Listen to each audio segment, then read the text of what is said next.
The Cash Boy ******** The Cash Boy by Horatio Alger, Jr. Contents Preface Chapter I A Revelation Chapter 2 Mrs. Fowler's Story Chapter 3 Left Alone Chapter 4 The Town Autocrat Chapter V A Little Misunderstanding Chapter 6 Frank Gets a Place Chapter 7 The Cash Boy Has an Adventure Chapter 8 An Unexpected Engagement Chapter 9 The Housekeeper's Nephew Chapter X The Housekeeper Scheming Chapter 11 John Wade Chapter 12 A False Friend Chapter 13 The Spider and the Fly Chapter 14 Springing the Trap Chapter 15 From Bad to Worse Chapter 16 An Accomplice Found Chapter 17 Frank and His Jailer Chapter 18 Over the Hill to the Poorhouse Chapter 19 What Frank Heard Through the Crevice Chapter XX The Escape Chapter XXI John Wade's Disappointment Chapter XXII Conclusion Preface The Cash Boy by Horatio Alger,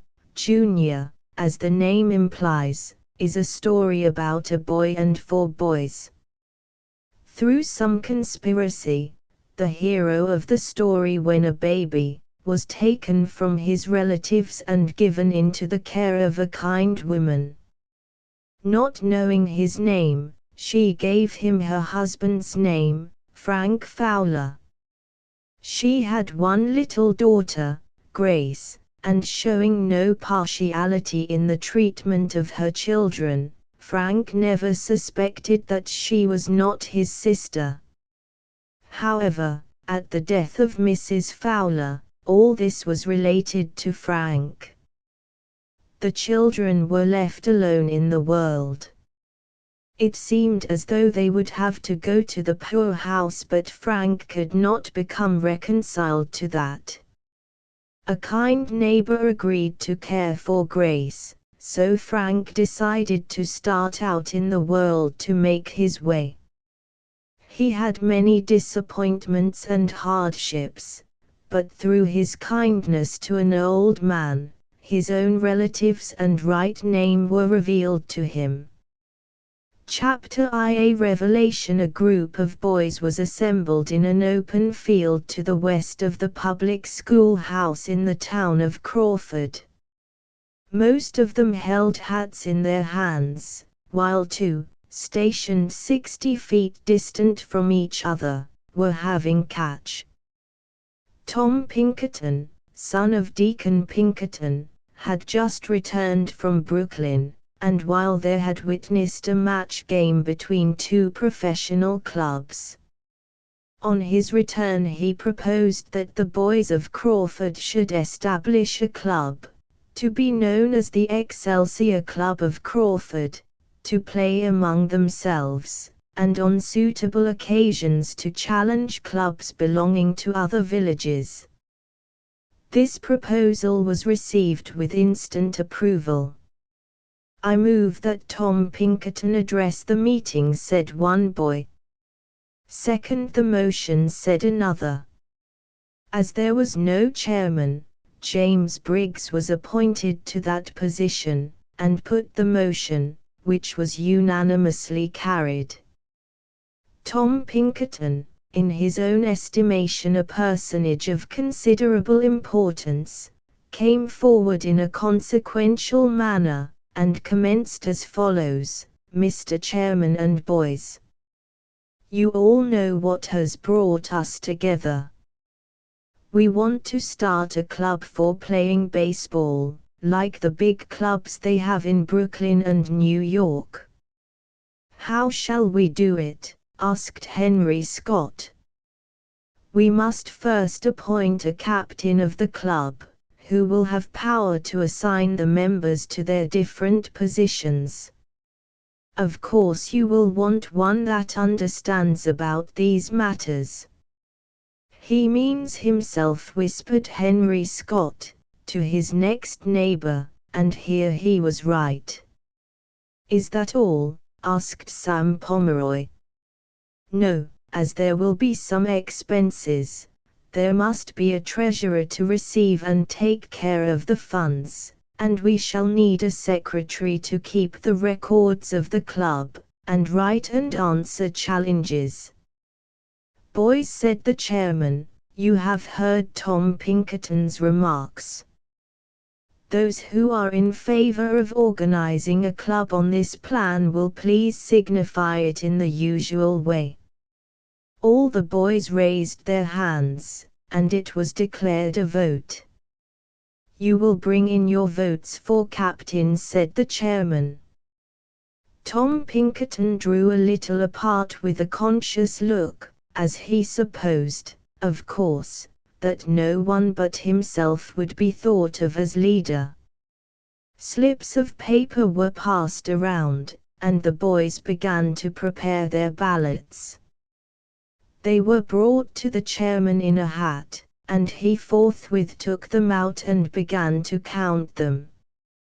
Boys, he announced, amid a universal stillness, there is one vote for Sam Pomeroy, one for Eugene Morton, and the rest are for Frank Fowler, who is elected. There was a clapping of hands, in which Tom Pinkerton did not join. Frank Fowler, who is to be our hero, came forward a little, and spoke modestly as follows: Boys, I thank you for electing me captain of the club.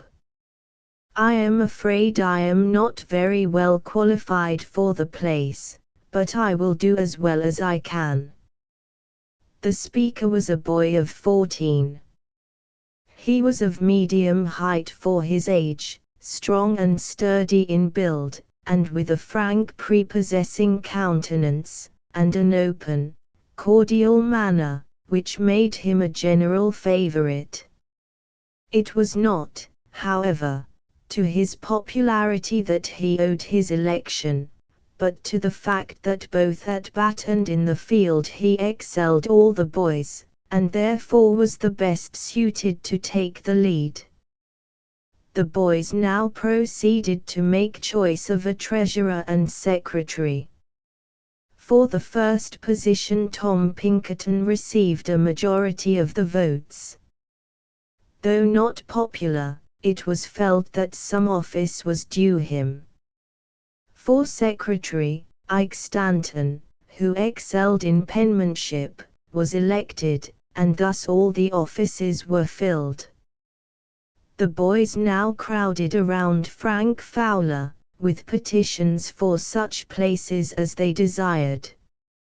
I hope you will give me a little time before I decide about positions, boys, Frank said. I want to consider a little. All right. Take till next week, said one and another, and let us have a scrub game this afternoon. The boys were in the middle of the 6th inning, when someone called out to Frank Fowler, Frank, your sister is running across the field. I think she wants you. Frank dropped his bat and hastened to meet his sister. What's the matter, Gracie? He asked in alarm. Oh, Frank, she exclaimed, bursting into tears. Mother's been bleeding at the lungs, and she looks so white. I'm afraid she's very sick. Boys, said Frank, turning to his companions, I must go home at once. You can get someone to take my place, my mother is very sick. When Frank reached the little brown cottage which he called home, he found his mother in an exhausted state reclining on the bed. How do you feel, mother? Asked our hero, anxiously. Quite weak, Frank, she answered in a low voice. I have had a severe attack. Let me go for the doctor, mother. I don't think it will be necessary, Frank.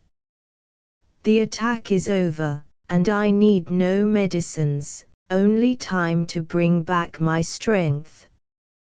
But 3 days passed, and Mrs. Fowler's nervous prostration continued.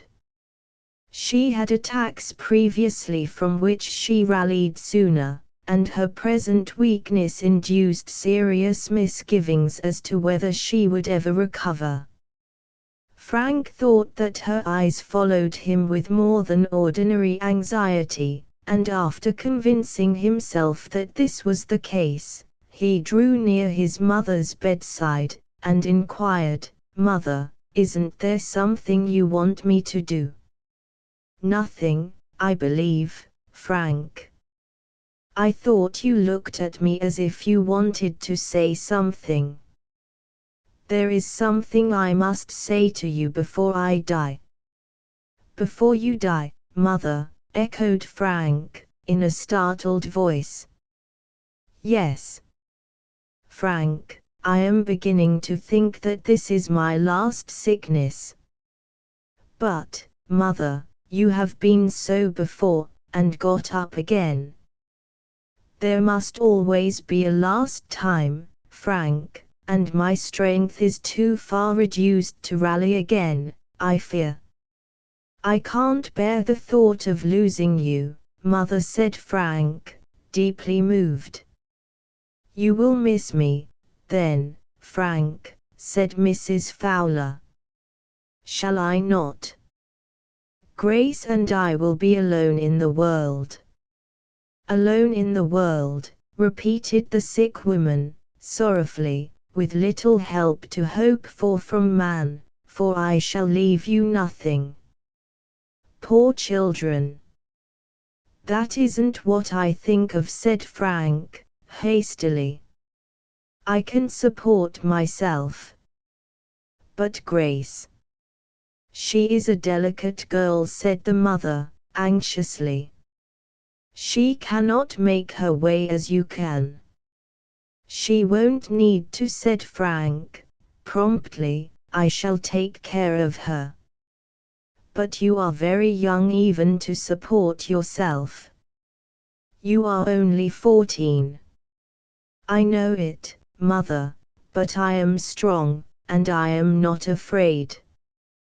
There are 100 ways of making a living." "But do you realize that you will have to start with absolutely nothing? Deacon Pinkerton holds a mortgage on this house for all it will bring in the market, and I owe him arrears of interest besides." "I didn't know that, Mother, but it doesn't frighten me." "And you will take care of Grace?" "I promise it, Mother." "Suppose Grace were not your sister," said the sick woman, anxiously scanning the face of the boy. "What makes you suppose such a thing as that, Mother?" "Of course she is my sister." "But suppose she were not," persisted Mrs. Fowler, "you would not recall your promise?" "No, surely not, for I love her."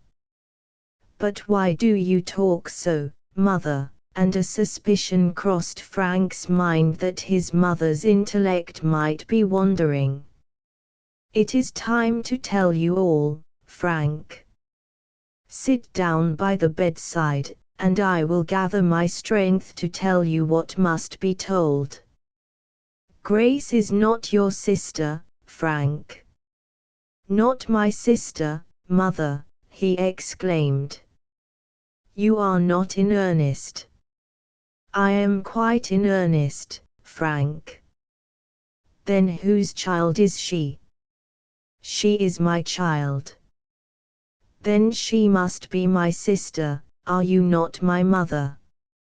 "No, Frank, I am not your mother." Chapter 2 Mrs. Fowler's story. "Not my mother," he exclaimed.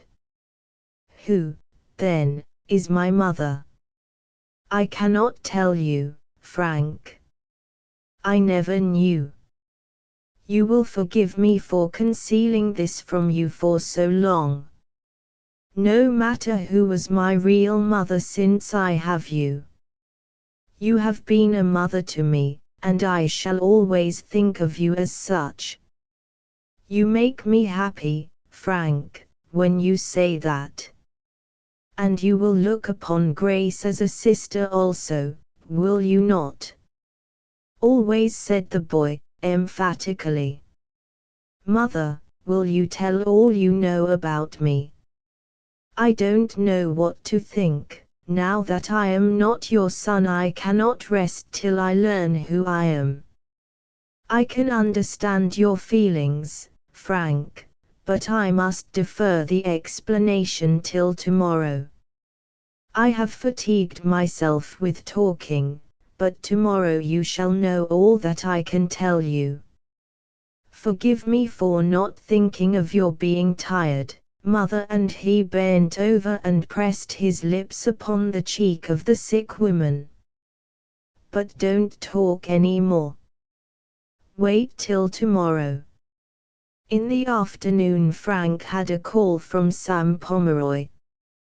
The club is to play tomorrow afternoon against a picked 9, Frank, he said. Will you be there? I can't, Sam, he answered. My mother is very sick, and it is my duty to stay at home with her. We shall miss you, that is, all of us but one. Tom Pinkerton said yesterday that you ought to resign, as you can't attend to your duties. He wouldn't object to filling your place, I fancy. He is welcome to the place as soon as the club feels like electing him, said Frank. Tell the boys I am sorry I can't be on hand. They had better get you to fill my place. I'll mention it, but I don't think they'll see it in that light. They're all jealous of my superior playing, said Sam, humorously. Well, goodbye, Frank. I hope your mother'll be better soon. Thank you, Sam, answered Frank, soberly. I hope so, too, but she is very sick. The next day Mrs. Fowler again called Frank to the bedside.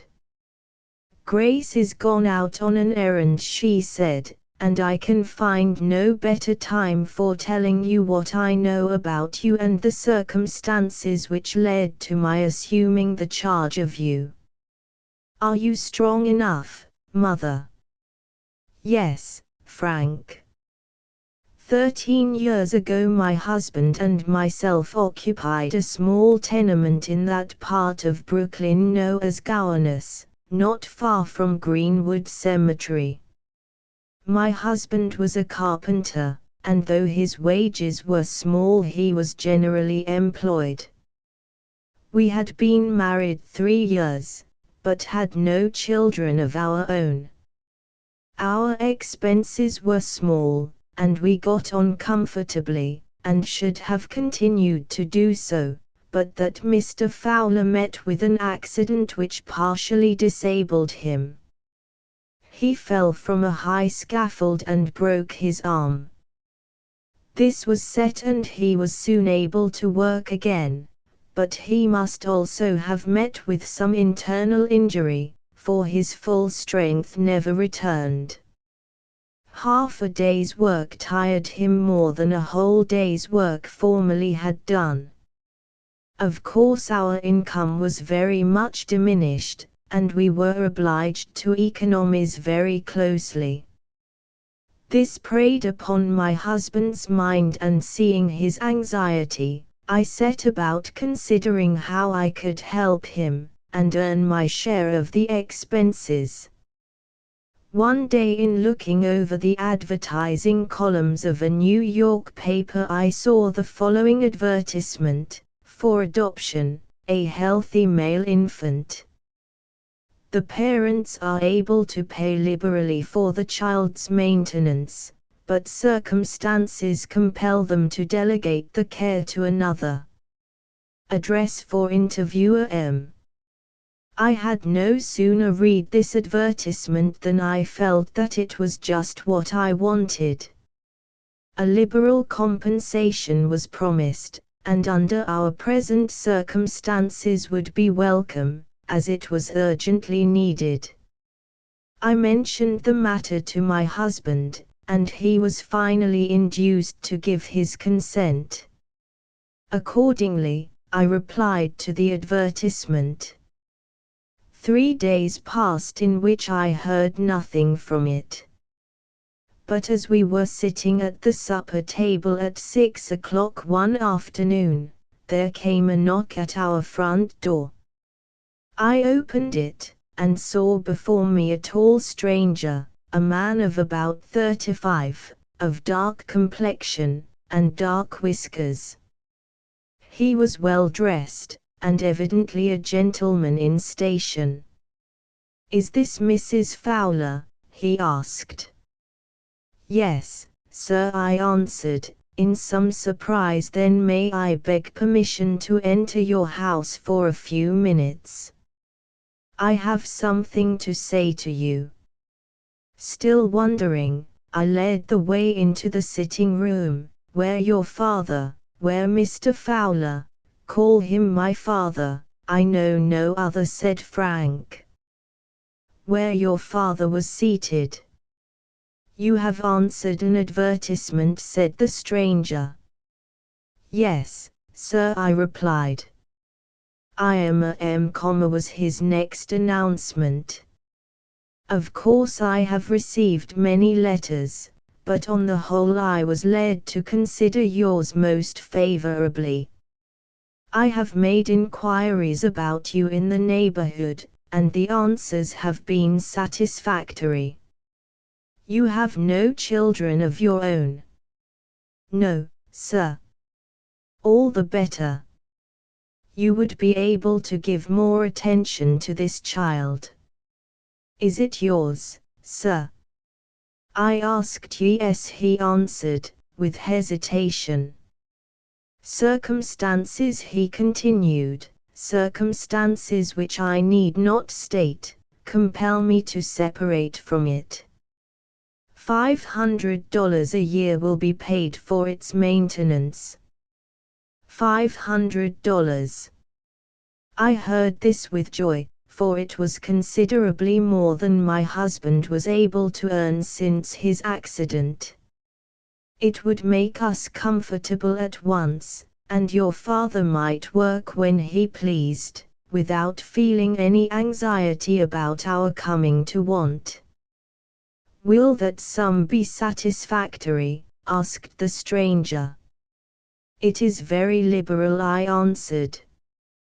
"I intended it to be so," he said. "Since there is no difficulty on this score, I am inclined to trust you with the care of the child. But I must make 2 conditions." "What are they, sir?" "In the first place, you must not try to find out the friends of the child. They do not desire to be known. Another thing, you must move from Brooklyn." "Move from Brooklyn?" I repeated. "Yes," he answered, firmly. "I do not think it necessary to give you a reason for this condition. Enough that it is imperative. If you decline, our negotiations are at an end." I looked at my husband. He seemed as much surprised as I was. "Perhaps you will wish to consult together," suggested our visitor. "If so, I can give you 20 minutes. I will remain in this room while you go out and talk it over." We acted on this hint, and went into the kitchen. We decided that though we should prefer to live in Brooklyn, it would be worth our while to make the sacrifice for the sake of the addition to our income. We came in at the end of 10 minutes, and announced our decision. Our visitor seemed to be very much pleased. "Where would you wish us to move?" asked your father. "I do not care to designate any particular place. I should prefer some small country town, from 50 to 100 miles distant. I suppose you will be able to move soon. Yes, sir, we will make it a point to do so. How soon will the child be placed in our hands? Shall we send for it? No, no, he said, hastily. I cannot tell you exactly when, but it will be brought here probably in the course of a day or two. I myself shall bring it, and if at that time you wish to say anything additional you can do so. He went away, leaving us surprised and somewhat excited at the change that was to take place in our lives. The next evening the sound of wheels was heard, and a hack stopped at our gate. The same gentleman descended hurriedly with a child in his arms. You were the child, Frank, and entered the house.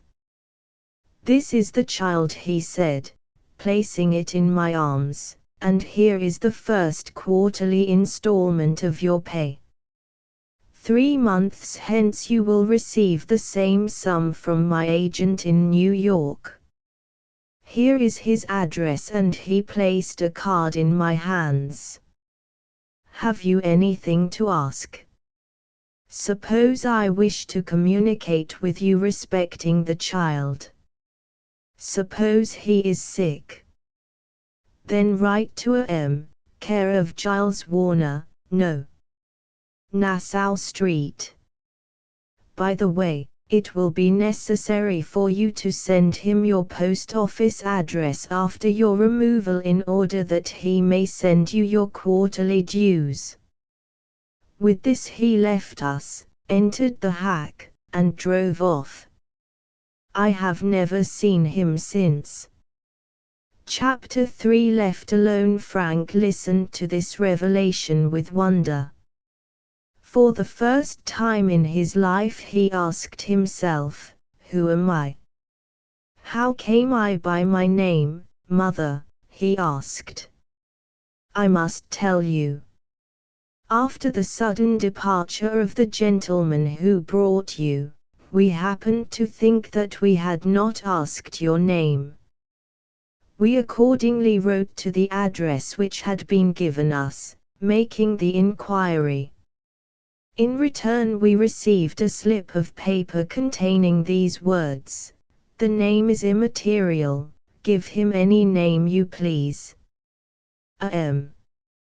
You gave me the name of Frank. It was Mr. Fowler's name. We should have given it to you had you been our own boy. As the choice was left to us, we selected that. It suits me as well as any other. How soon did you leave Brooklyn, Mother? In a week we had made all arrangements, and removed to this place. It is a small place, but it furnished as much work as my husband felt able to do. With the help of the allowance for your support, we not only got on comfortably, but saved up $150 annually, which we deposited in a savings bank. But after 5 years the money stopped coming. It was the year 1857, the year of the Great Panic, and among others who failed was Giles Warner's agent, from whom we received our payments. Mr. Fowler went to New York to inquire about it, but only learned that Mr. Warner, weighed down by his troubles, had committed suicide, leaving no clue to the name of the man who left you with us. How long ago was that, Mother? 7 years ago, nearly 8. And you continued to keep me, though the payments stopped. Certainly, you were as dear to us as our own child, for we now had a child of our own, Grace. We should as soon have thought of casting off her as you. But you must have been poor, Mother. We were economical, and we got along till your father died 3 years ago. Since then it has been hard work. You have had a hard time, mother. No harder on your account. You have been a great comfort to me, Frank. I am only anxious for the future. I fear you and Grace will suffer after I am gone. Don't fear, mother, I am young and strong, I am not afraid to face the world with God's help. What are you thinking of, Frank? Asked Mrs. Fowler, noticing the boy's fixed look. Mother, he said, earnestly, I mean to seek for that man you have told me of. I want to find out who I am. Do you think he was my father? He said he was, but I do not believe it. He spoke with hesitation, and said this to deceive us, probably. I am glad you think so. I would not like to think him my father. From what you have told me of him, I am sure I would not like him. He must be nearly 50 now, dark complexion, with dark hair and whiskers.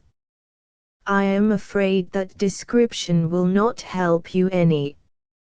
There are many men who look like that.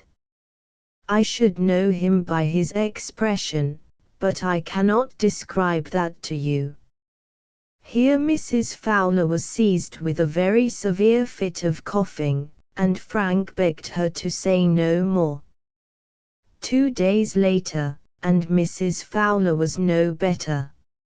She was rapidly failing, and no hope was entertained that she would rally. She herself felt that death was near at hand and told Frank so, but he found it hard to believe.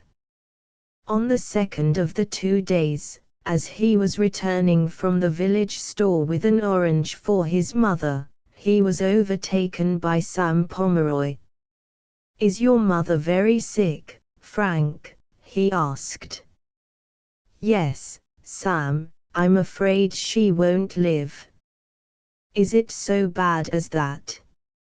"I do believe," he added, with a sudden change of tone, "Tom Pinkerton is the meanest boy I ever knew. He is trying to get your place as captain of the baseball club. He says that if your mother doesn't live, you will have to go to the poorhouse, for you won't have any money, and that it will be a disgrace for the club to have a captain from the poorhouse." "Did he say that?" asked Frank, indignantly.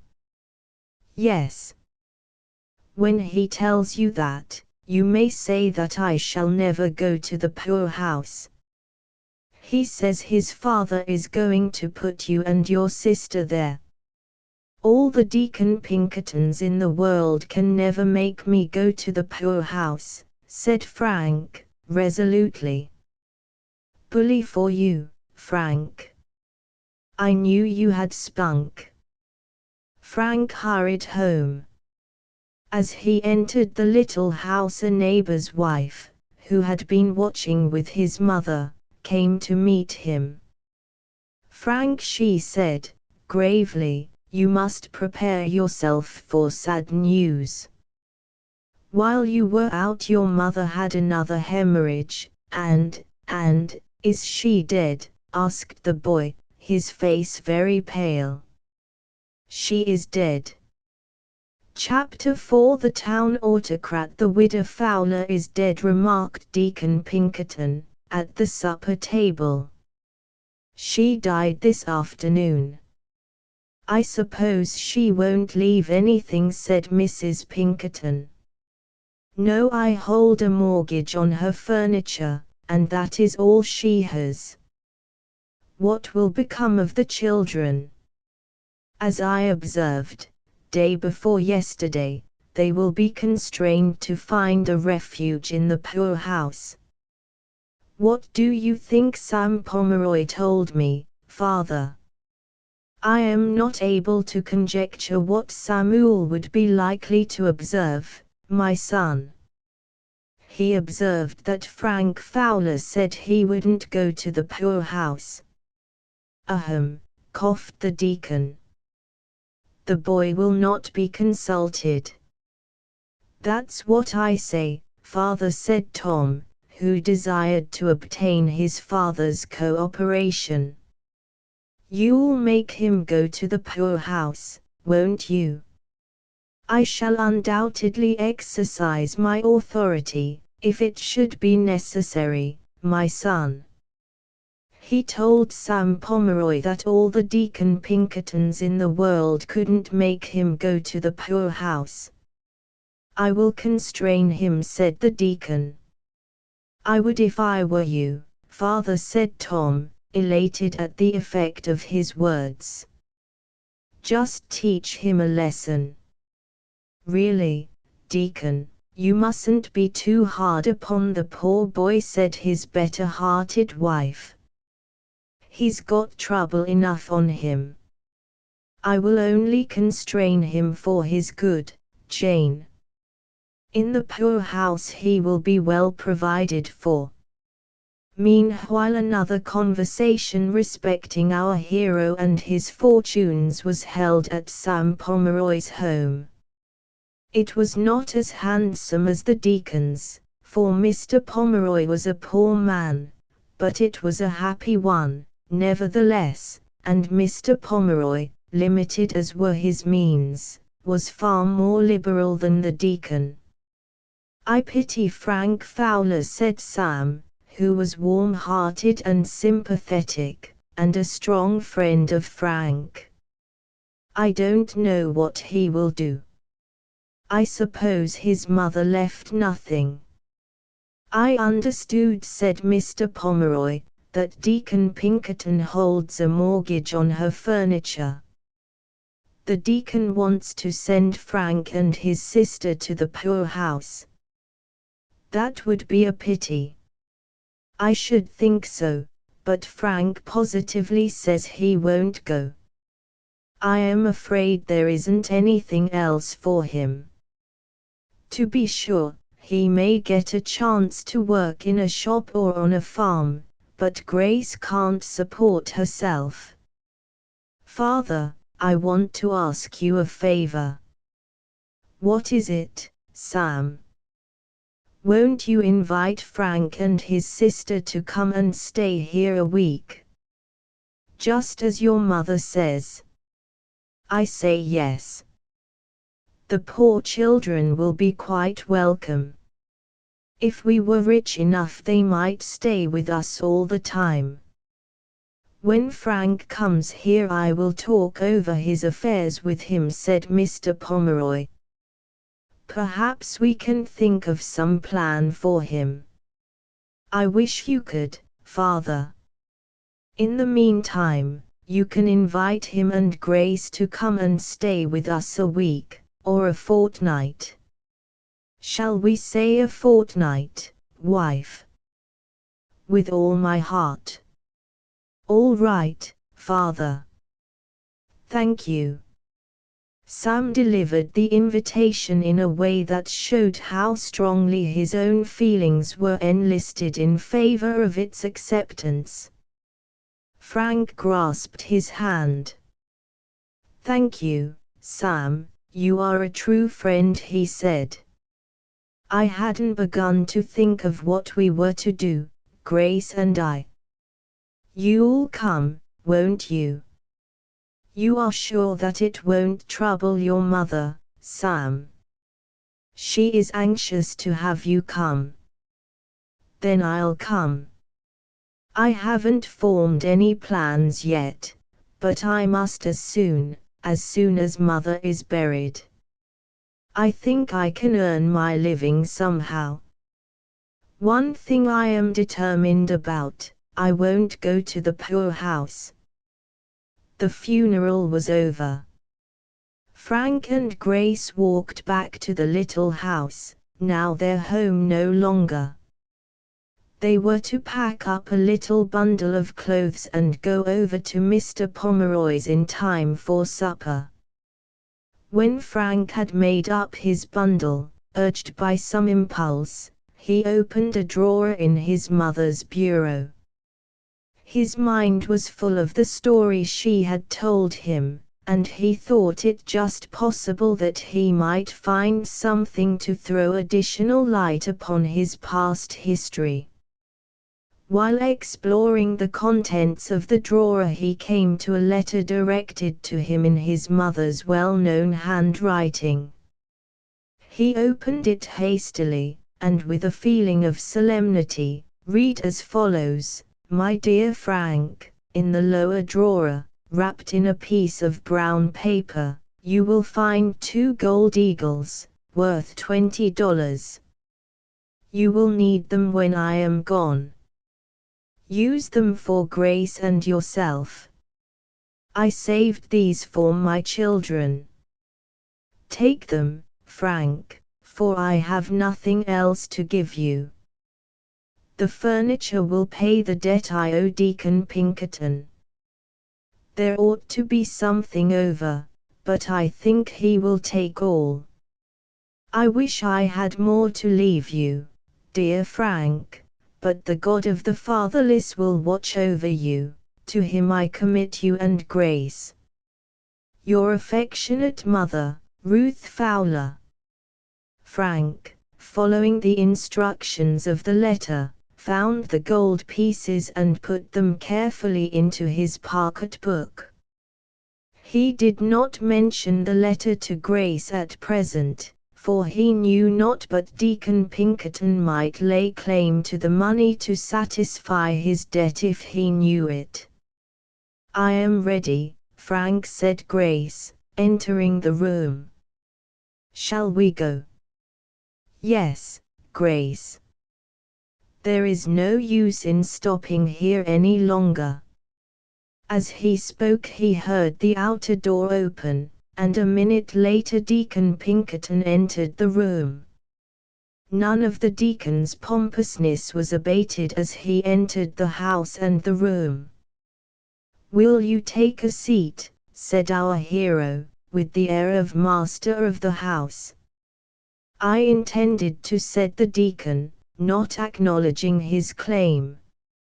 "So your poor mother is gone?" "Yes, sir," said Frank, briefly. "We must all die," said the deacon, feeling that it was incumbent on him to say something religious. "Ahem, your mother died poor. She left no property. It was not her fault." "Of course not." "Did she mention that I had advanced her money on the furniture?"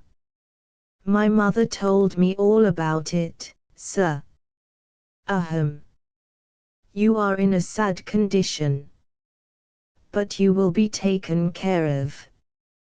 You ought to be thankful that there is a home provided for those who have no means." "What home do you refer to, Deacon Pinkerton?" asked Frank, looking steadily in the face of his visitor. "I mean the poor house, which the town generously provides for those who cannot support themselves." This was the first intimation Grace had received of the possibility that they would be sent to such a home, and it frightened her. "Oh, Frank," she exclaimed, "must we go to the poor house?"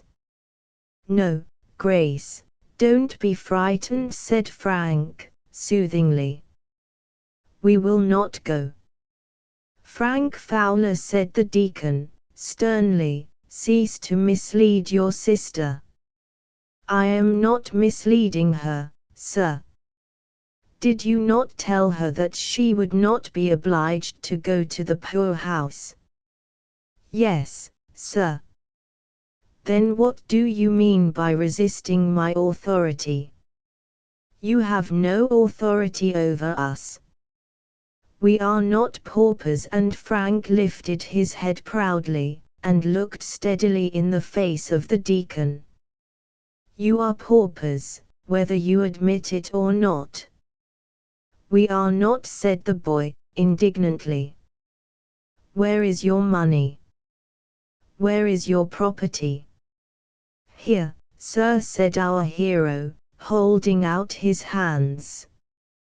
I have 2 strong hands, and they will help me make a living for my sister and myself. May I ask whether you expect to live here and use my furniture? I do not intend to, sir. I shall ask no favors of you, neither for Grace nor myself. I am going to leave the house. I only came back to get a few clothes. Mr. Pomeroy has invited Grace and me to stay at his house for a few days. I haven't decided what I shall do afterward. You will have to go to the poorhouse, then. I have no objection to your making this visit first. It will be a saving to the town. Then, sir, we will bid you good day. Grace, let us go. Chapter V. A little misunderstanding. Have you carried Frank Fowler to the poorhouse? Asked Tom Pinkerton, eagerly, on his father's return. No, said the deacon, he is going to make a visit at Mr. Pomeroy's first. I shouldn't think you would have let him make a visit, said Tom, discontentedly. I should think you would have taken him to the poorhouse right off. I feel it my duty to save the town unnecessary expense, said Deacon Pinkerton. So Tom was compelled to rest, satisfied with his father's assurance that the removal was only deferred. Meanwhile Frank and Grace received a cordial welcome at the house of Mr. Pomeroy.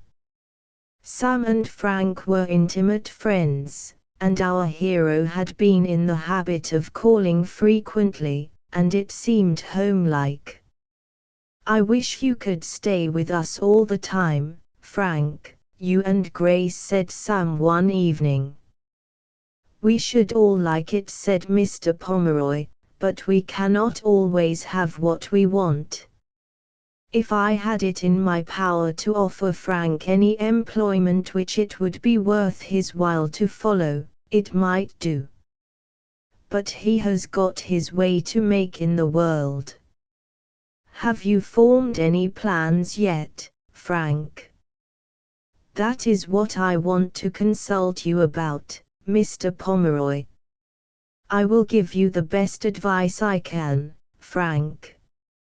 I suppose you do not mean to stay in the village?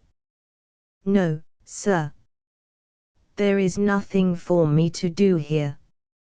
I must go somewhere where I can make a living for Grace and myself.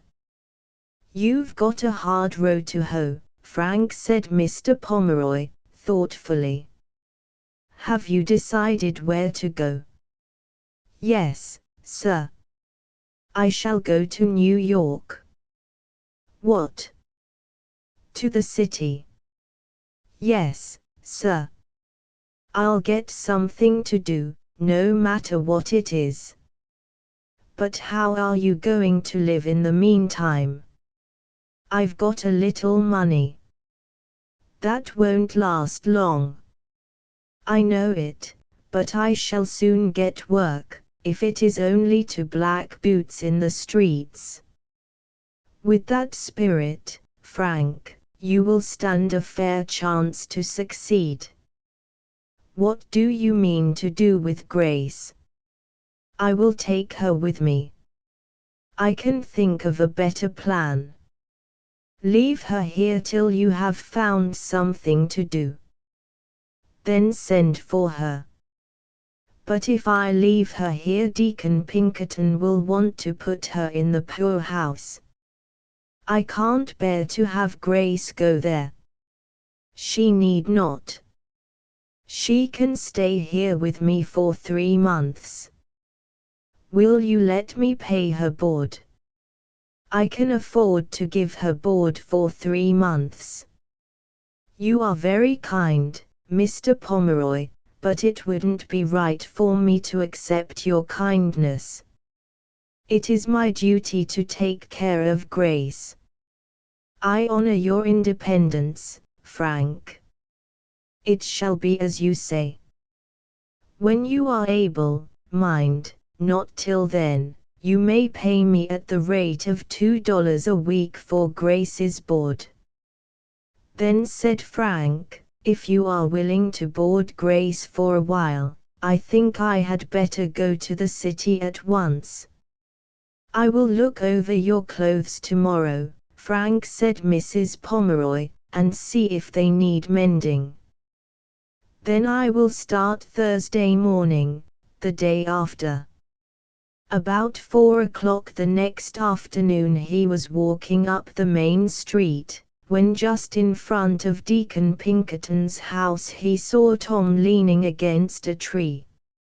"How are you, Tom?" he said, and was about to pass on.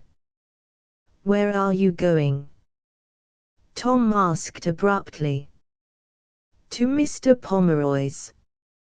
"How soon are you going to the poor house to live?" "Who told you I was going?" "My father." "Then your father's mistaken." "Ain't you a pauper?" said Tom, insolently. "You haven't got any money." "I have got hands to earn money, and I am going to try. Anyway, I advise you to resign as captain of the baseball club." "Why?" "Because if you don't you'll be kicked out." "Do you think the fellows will be willing to have a pauper for their captain?" "That's the second time you have called me a pauper." "Don't call me so again. You are a pauper and you know it." Frank was not a quarrelsome boy, but this repeated insult was too much for him. He seized Tom by the collar, and tripping him up left him on the ground howling with rage. As valor was not his strong point, he resolved to be revenged upon Frank vicariously. He was unable to report the case to his father till the next morning, as the deacon did not return from a neighboring village, whither he had gone on business, till late, but the result of his communication was a call at Mr. Pomeroy's from the deacon at 9 o'clock the next morning. Had he found Frank, it was his intention, at Tom's request, to take him at once to the poorhouse. But he was too late. Our hero was already on his way to New York. Chapter 6 Frank gets a place. "So this is New York," said Frank to himself, as he emerged from the railway station and looked about him with interest and curiosity. "Black your boots?" "Shine?" asked a boot-black, seeing our hero standing still. Frank looked at his shoes. They were dirty, without doubt, but he would not have felt disposed to be so extravagant, considering his limited resources, had he not felt it necessary to obtain some information about the city. "Yes," he said, "you may black them." The boy was on his knees instantly and at work. "How much do you make in a day?" asked Frank. "When it's a good day I make $1. "That's pretty good," said Frank. "Can you show me the way to Broadway?" "Go straight ahead." Our hero paid for his shine and started in the direction indicated. Frank's plans, so far as he had any, were to get into a store.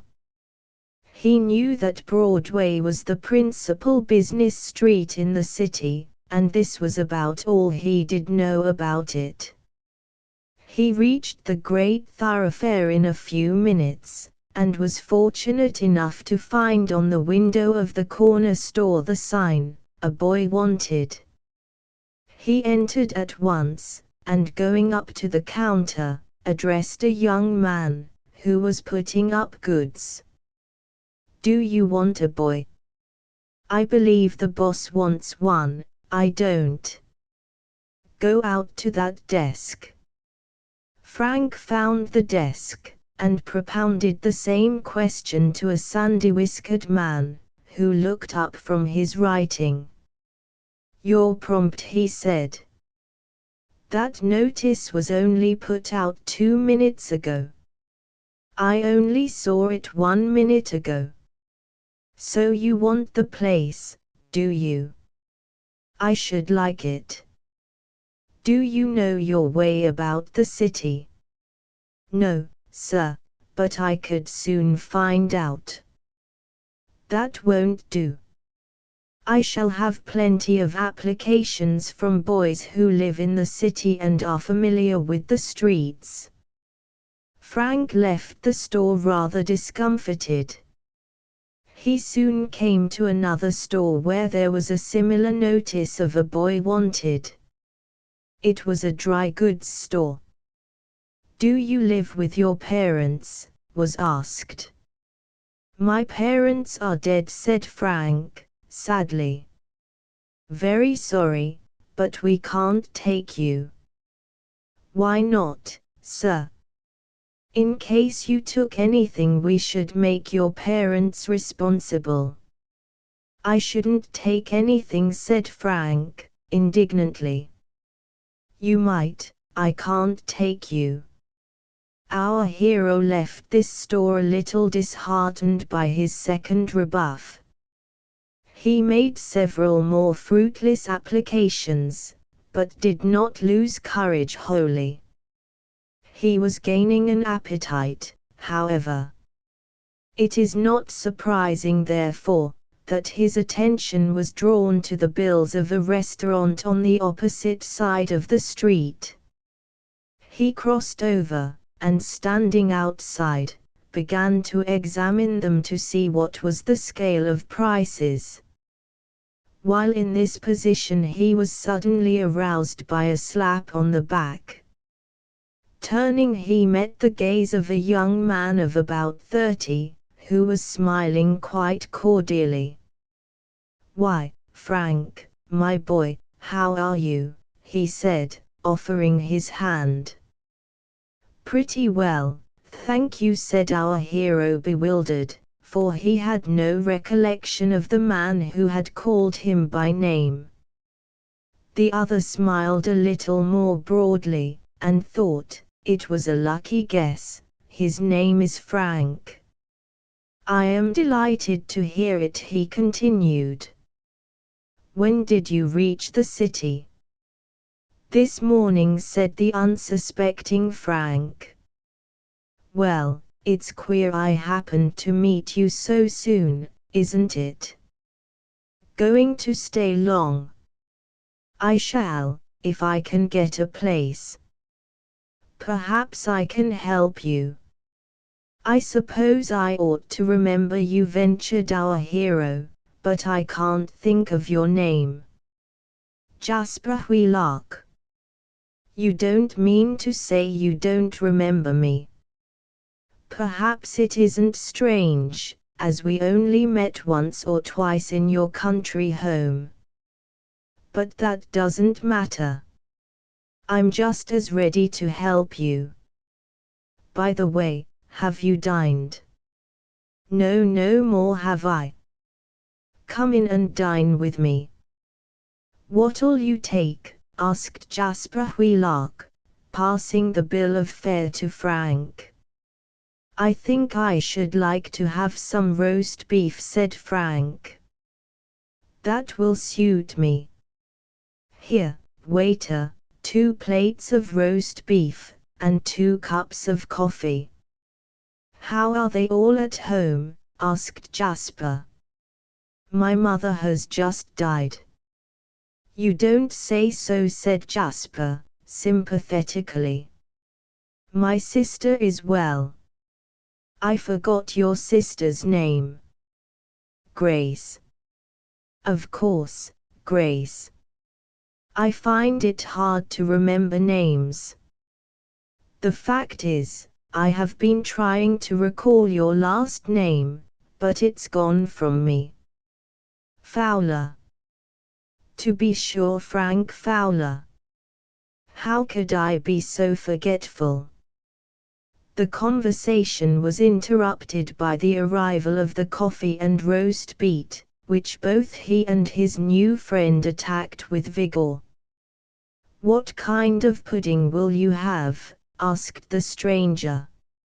"Apple dumplings," said Frank. "That suits me. Apple dumpling for two." In due time the apple dumpling was disposed of, and 2 checks were brought, amounting to 70 cents. "I'll pay for both," said Jasper. "No thanks. We are old acquaintances, you know." He put his hand into his pocket, and quickly withdrew it with an exclamation of surprise. "Well, if that isn't a good joke," he said. "I've left my money at home. I remember now, I left it in the pocket of my other coat. I shall have to borrow the money of you. You may as well hand me $1. Frank was not disposed to be suspicious, but the request for money made him uneasy. Still there seemed no way of refusing, and he reluctantly drew out the money. His companion settled the bill and then led the way into the street. Jasper Wheelock was not very scrupulous. He was quite capable of borrowing money, without intending to return it, but he had his good side. "Frank," said he, as they found themselves in the street, "you have done me a favor, and I am going to help you in return. Have you got very much money?" "No, I had $20 when I left home, but I had to pay my fare in the cars and the dinner. I have $17.50 left." "Then it is necessary for you to get a place as soon as possible." "Yes, I have a sister to support, Grace, you know." "No, I don't know. The fact is, Frank, I have been imposing upon you. I never saw you before in the whole course of my life." "What made you say you knew me?" "I wanted to get a dinner out of you." "Don't be troubled, though, I'll pay back the money. I've been out of a place for 3 or 4 weeks, but I enter upon one the 1st of next week. For the rest of the week I've got nothing to do, and I will try to get you a place. The first thing is to get a room somewhere. I'll tell you what, you may have part of my room." "Is it expensive?" "No, I pay $1.50 a week. I think the old lady won't charge more than 50 cents extra for you." "Then my share would be $1. You may pay only 50 cents. I'll keep on paying what I do now. My room is on 6th Avenue. They had some distance to walk. Finally Jasper halted before a baker's shop. "It's over this," he said. He drew out a latch key and entered. "This is my den," he said. "It isn't large, you can't get any better for the money." "I shall have to be satisfied," said Frank. "I want to get along as cheap as I can. I've got to economize myself for a short time. After this week I shall earn $15 a week." "What business are you in, Mr. Wheelock?" I am a journeyman printer. It is a very good business, and I generally have steady work. I expect to have after I get started again.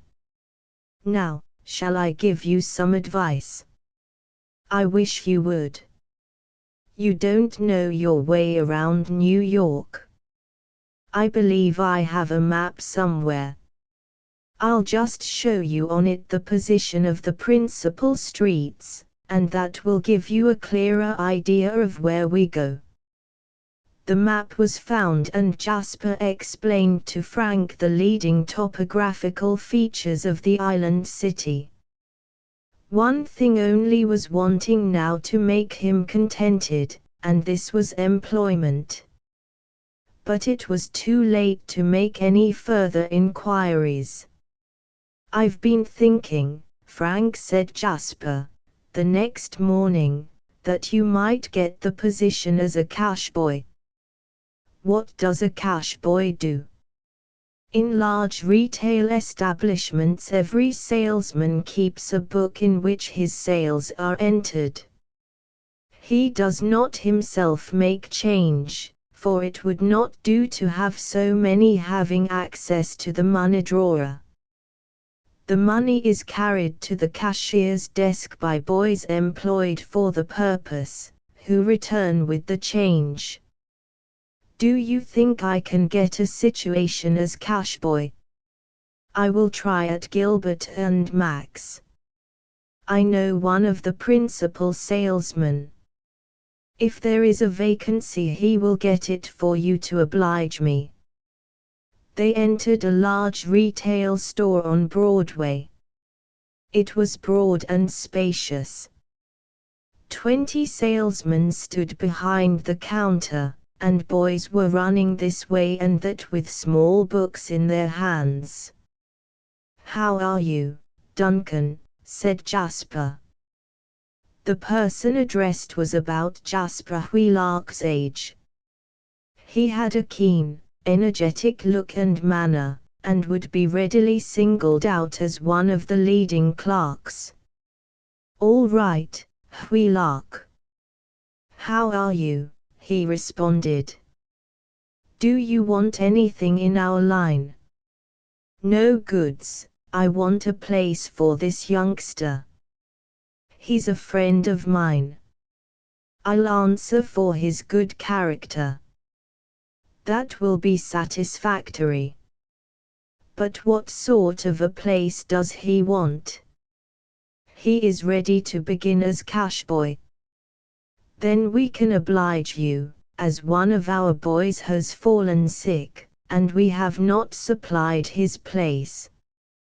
I'll speak to Mr. Gilbert. He went up to Mr. Gilbert, a portly man in the back part of the store. Mr. Gilbert seemed to be asking 2 or 3 questions. Frank waited the result in suspense, dreading another disappointment, but this time he was fortunate. The boy can stay, reported Duncan. His wages are $3 a week. It was not much, but Frank was well pleased to feel that at last he had a place in the city. He wrote a letter to Grace in the evening, announcing his success, and expressing the hope that he would soon be able to send for her. Chapter 7 The Cash Boy has an adventure. 4 weeks passed. The duties of a cash boy are simple enough, and Frank had no difficulty in discharging them satisfactorily. At first he found it tiresome, being on his feet all day, for the cash boys were not allowed to sit down, but he got used to this, being young and strong. All this was very satisfactory, but one thing gave Frank uneasiness. His income was very inadequate to his wants. What makes you so glum, Frank? Asked Jasper Wheelock one evening. Do I look glum? Said Frank. I was only thinking how I could earn more money. You know how little I get. I can hardly take care of myself, much less take care of Grace. I can lend you some money, Frank. Thanks to your good advice, I have got some laid up. Thank you, Jasper, but that wouldn't help matters. I should owe you the money, and I don't know how I could pay you. About increasing your income, I really don't know, said Jasper. I am afraid Gilbert and Mac wouldn't raise your wages. I don't expect it. All the rest of the Cash Boys would ask the same thing. True, still I know they are very well pleased with you. Duncan told me you did more work than any of the rest of the boys. I try to do all I can. He said you would make a good salesman, he thought. Of course you are too young for that yet. I suppose I am. Frank, I am earning $15 a week, you know, and I can get along on 10, but of the 5 I save let me give you 2. I shall never feel it, and by when you are promoted it won't be necessary. Jasper, you are a true friend, said Frank, warmly, but it wouldn't be right for me to accept your kind offer, though I shan't forget it. You have been a good friend to me. And you to me, Frank. I'll look out for you. Perhaps I may hear of something for you. Small as Frank's income was, he had managed to live within it. It will be remembered that he had paid but 50 cents a week for a room. By great economy he had made his meals cost but $2 a week, so that out of his $3 he saved 50 cents. But this saving would not be sufficient to pay for his clothes. However, he had had no occasion to buy any as yet, and his little fund altogether amounted to $20. Of this sum he enclosed $8 to Mr. Pomeroy to pay for 4 weeks' board for Grace.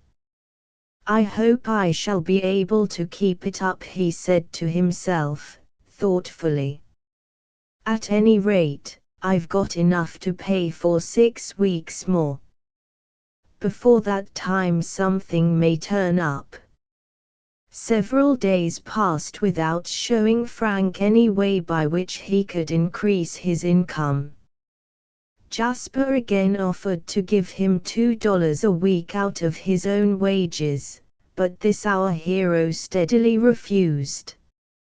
One Friday evening, just as the store was about to close, the head salesman called Frank to him. "Where do you live?" he asked. "In 6th Avenue, near 25th Street.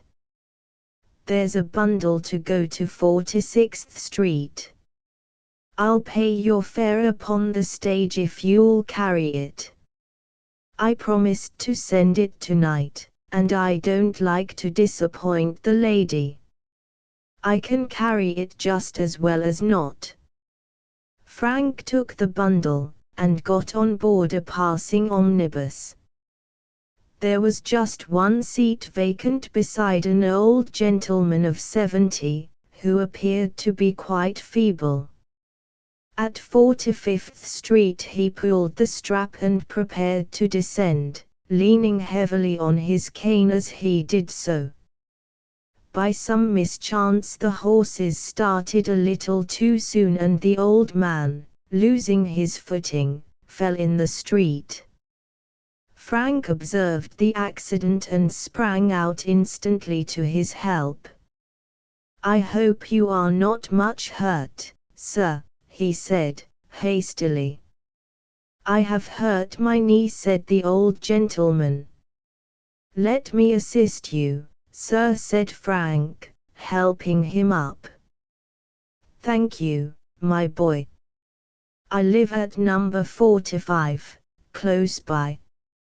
If you will lead me to the door and into the house, I shall be much indebted to you. Certainly, sir. It is no trouble to me. With slow step, supported by our hero, the old gentleman walked to his own door. It was opened by a maid-servant, who looked with some surprise at Frank. I fell, Mary explained her master, and this young gentleman has kindly helped me home. Did you hurt yourself much, sir? Not seriously. Can I do anything more for you, sir? Asked Frank. Come in a moment. Our hero followed his new acquaintance into a handsomely furnished parlor. Now, my young friend, tell me if you have been taken out of your way by your attention to me. Oh, no, sir, I intended to get out at the next street. My dinner is just ready. Won't you stop and dine with me? Thank you, sir, he said, hesitatingly, but I promised to carry this bundle. I believe it is wanted at once. So you shall. You say the house is in the next street. You can go and return in 5 minutes. You have done me a service, and I may have it in my power to do something for you in return. Perhaps, thought Frank, he can help me to some employment for my evenings. Then, aloud, thank you, sir, I will come. 5 minutes later Frank was ushered into a handsome dining room. The dinner was already on the table, but chairs were only set for 3. The one at the head of the table was of course occupied by the old gentleman, the one opposite by Mrs. Bradley, his housekeeper, and one at the side was placed for Frank. Mrs. Bradley, said the old gentleman, this is a young gentleman who was kind enough to help me home after the accident of which I just spoke to you. I would mention his name, but I must leave that to him. Frank Fowler, sir. And my name is Wharton. Now that we are all introduced, we can talk more freely. Will you have some soup, Mr. Fowler? Asked the housekeeper. She was a tall, thin woman, with a reserved manner that was somewhat repellent. She had only nodded slightly at the introduction, fixing her eyes coldly and searchingly on the face of our hero. It was evident that whatever impression the service rendered might have made upon the mind of Mr. Wharton, it was not calculated to warm the housekeeper to cordiality. Thank you, he answered, but he could not help feeling at the same time that Mrs. Bradley was not a very agreeable woman. You ought to have a good appetite, said Mr. Wharton. You have to work hard during the day. Our young friend is a cash boy at Gilbert and Max, Mrs. Bradley. Oh, indeed, said Mrs. Bradley, arching her brows as much as to say, you have invited strange company to dinner. Do your parents live in the city, Frank? I believe your name is Frank. No, sir. They are dead. My mother died only a few weeks since. And have you no brothers and sisters? I have one sister, Grace. I suppose she is in the city here with you. No, sir. I left her in the country. I am here alone. I will ask you more about yourself after dinner. If you have no engagement, I should like to have you stay with me a part of the evening. Thank you, sir. Frank accepted the invitation, though he knew Jasper would wonder what had become of him. He saw that the old gentleman was kindly disposed toward him, and in his present circumstances he needed such a friend. But in proportion as Mr. Wharton became more cordial, Mrs. Bradley became more frosty, until at last the old gentleman noticed her manner. "Don't you feel well this evening, Mrs. Bradley?" he asked. "I have a little headache," said the housekeeper, coldly. "You had better do something for it. It will pass away of itself, sir." They arose from the dinner table, and Mr. Wharton, followed by Frank, ascended the staircase to the front room on the second floor, which was handsomely fitted up as a library. "What makes him take such notice of a mere cash-boy?" said Mrs. Bradley to herself. "That boy reminds me of somebody.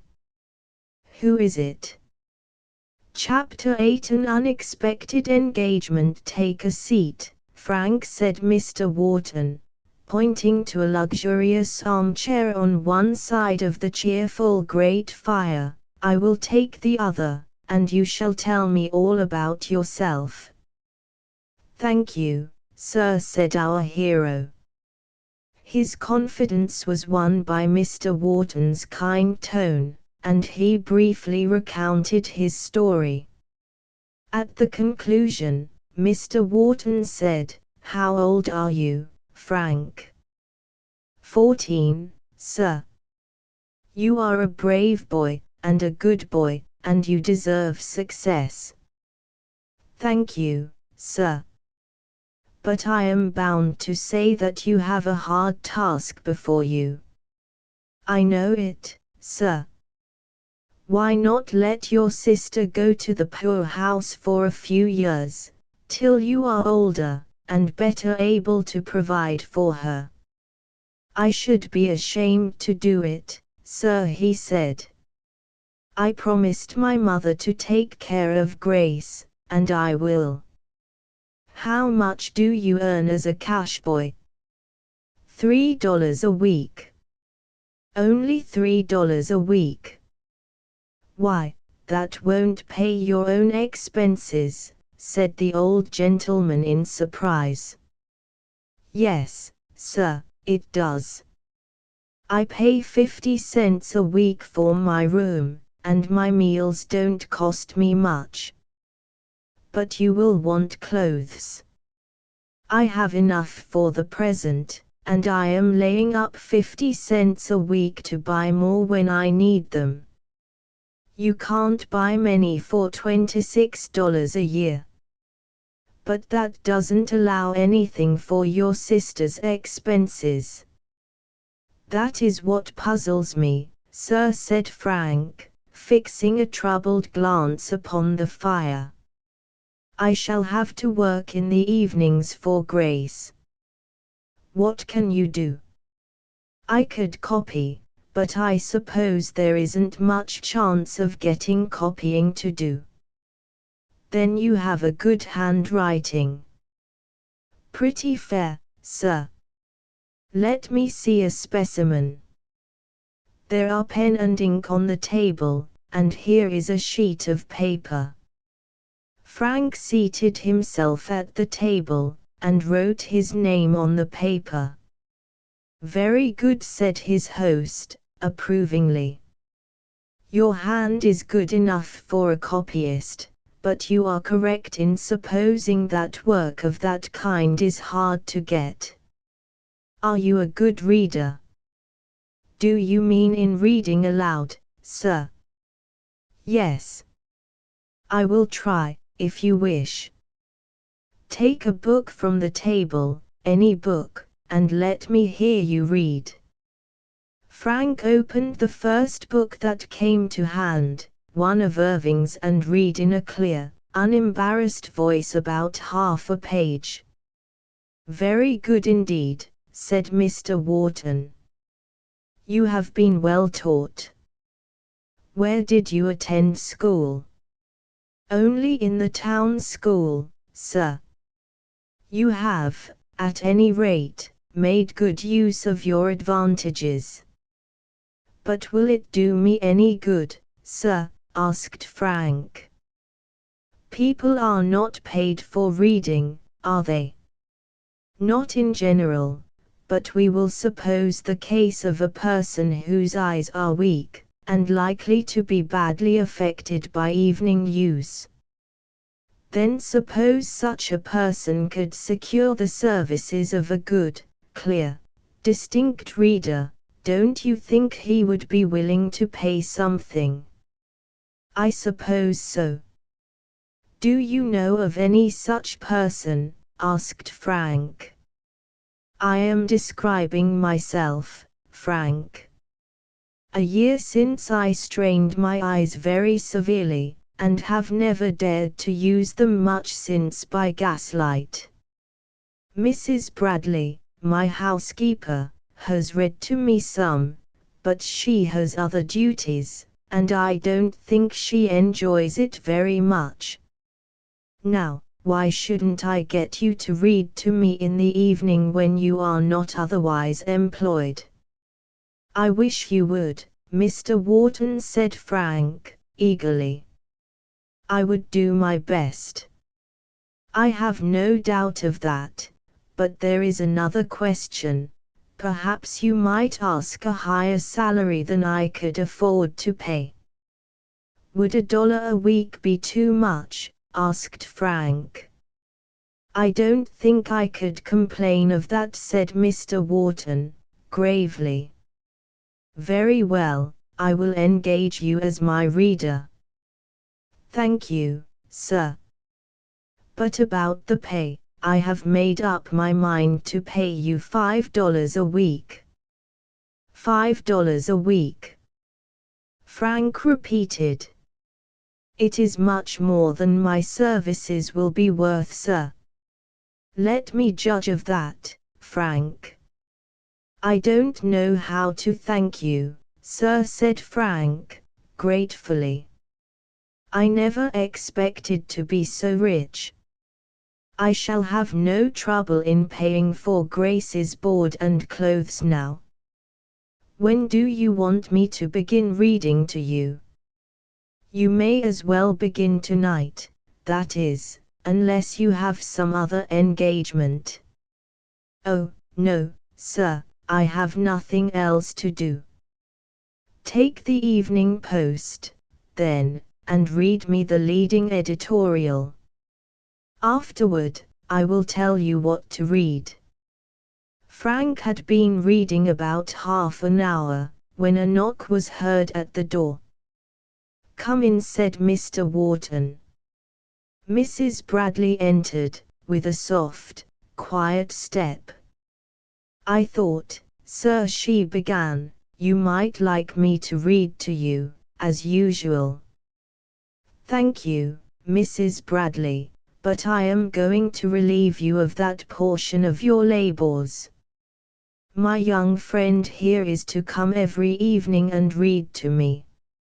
"Indeed," ejaculated the housekeeper in a tone of chilly displeasure, and a sharp glance at Frank, which indicated no great amount of cordiality. "Then, as I am intruding, I will take my leave." There was something in her tone that made Frank feel uncomfortable. Chapter 9. The housekeeper's nephew. "By no means," said Mr. Wharton, as the housekeeper was about to withdraw.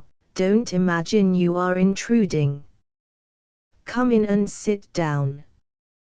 "Thank you, sir," said Mrs. Bradley, in a measured tone. "You are very considerate, I am sure, but if you'll excuse me, I won't come in this evening." "Mrs. Bradley has been with me a good many years," explained Mr. Wharton, and I dare say she feels a little disturbed at seeing another occupy her place, even in a duty like this. I am afraid she will be offended with me, sir, said Frank. Oh, no, I will explain matters to her. Go on with your reading, Frank. At 9:30, Mr. Wharton took out his watch. It is getting late, he said. I have no doubt you are tired and need rest. I am not tired, sir. I believe in going to bed early. I shall seldom keep you later than this. Do you think you can find your way out? Yes, sir. When shall I come tomorrow evening? A little before 8. I will be punctual. Jasper was waiting for him, not wholly without anxiety, for it was very unusual for Frank to be late. Well, Frank, he exclaimed, this is a pretty time for you to come home. I began to think you had got into trouble. I was just going around to the nearest station house in search of you. I was in quite a different place, Jasper. Frank told his story, including an account of his engagement. So it seems I am to lose your company in the evening. I am sorry for that, but I am glad you are so lucky. It was better than I expected, said Frank, with satisfaction. What sort of a man is this Mr. Wharton? Said Jasper.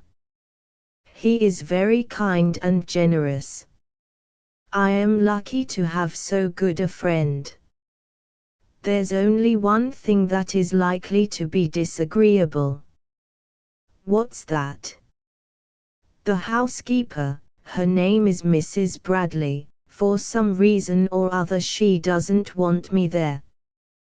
What makes you think so? Her manner, and the way she speaks.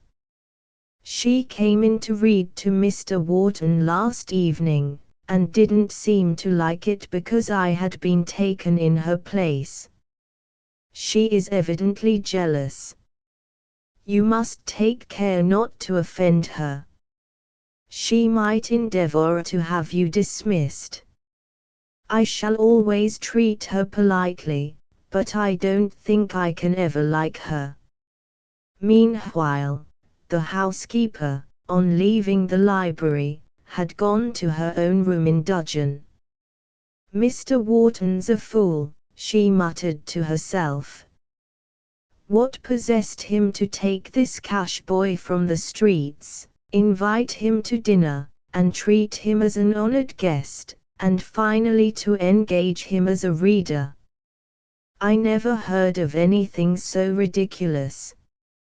Is this little vagabond to take my place in the old man's good graces? I've been slaving and slaving for 20 years, and what have I got by it? I've laid up $2,000, and what is that to provide for my old age? If the old man would die, and remember me handsomely in his will, it would be worthwhile. But this new favorite may stand in my way. If he does, I'll be revenged on him as sure as my name is Ulrika Bradley. Here the area bell rang, and in a moment one of the housemaids entered Mrs. Bradley's room. There's your nephew outside, and wanting to see you. Tell him to come in. And the housekeeper's cold face became softer and pleasanter in aspect as a young man of 20 entered and greeted her carelessly. How are you, Aunt? Pretty well, Thomas, she answered. You haven't been here for some time. No. I've had a lot of work to do. Nothing but work, work, all the time, he grumbled. I wish I was rich. You get through at 6 o'clock, don't you? Yes. I hope you spend your evenings profitably, Thomas. I ain't likely to go on any sprees, aunt, if that's what you mean. I only get $12 a week. I should think you might live on it. Starve, you mean? What's $12 to a young fellow like me when he's got his board to pay, and has to dress like a gentleman? You are not in debt, I hope, Thomas, said Mrs. Bradley, uneasily. I owe for the suit I have on, and I don't know where I'm going to get the money to pay for it. He was dressed in a flashy style, not unlike what is popularly denominated a swell. His coarse features were disfigured with unhealthy blotches, and his outward appearance was hardly such as to recommend him. But to him alone the cold heart of the housekeeper was warm. He was her sister's son and her nearest relative. Her savings were destined for him, and in her attachment she was not conscious of his disagreeable characteristics.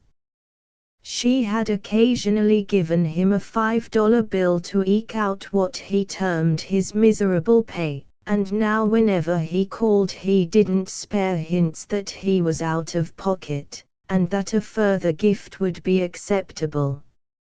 Indeed, the only tie that bound him to his aunt was a mercenary one. But the housekeeper, sharp-sighted as she ordinarily was, did not detect the secret motive of such attention she received from her nephew. She flattered herself that he really loved her, not suspecting that he was too selfish to love anybody but himself. Thomas, she said, with a sudden thought, I may be able to help you to an increase of your income. Mr. Wharton needs somebody to read to him evenings. On my recommendation he might take you. Thank you, aunt, but I don't see it. I don't want to be worked to death. But, think, Thomas, said his aunt, earnestly. He is very rich. He might take a fancy to you and remember you in his will. I wish somebody would remember me in his will. Do you really think there's any chance of the old boy's doing something handsome for me? That depends on yourself. You must try to please him. Well, I must do something. What'll he give? I don't know yet.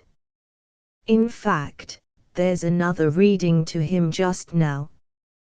Then there's no chance for me. Listen to me. It's a boy he's picked up in the streets, quite unsuited for the place. He's a cash boy at Gilbert and Max. Why, that's where you are, she added, with sudden recollection. A cash boy from my own place. What's his name? Fowler, I believe. I know him, he's lately come. How did he get in with the old man? Mr. Wharton fell in the street, and he happened to be near, and helped him home. You'll have to manage it, aunt.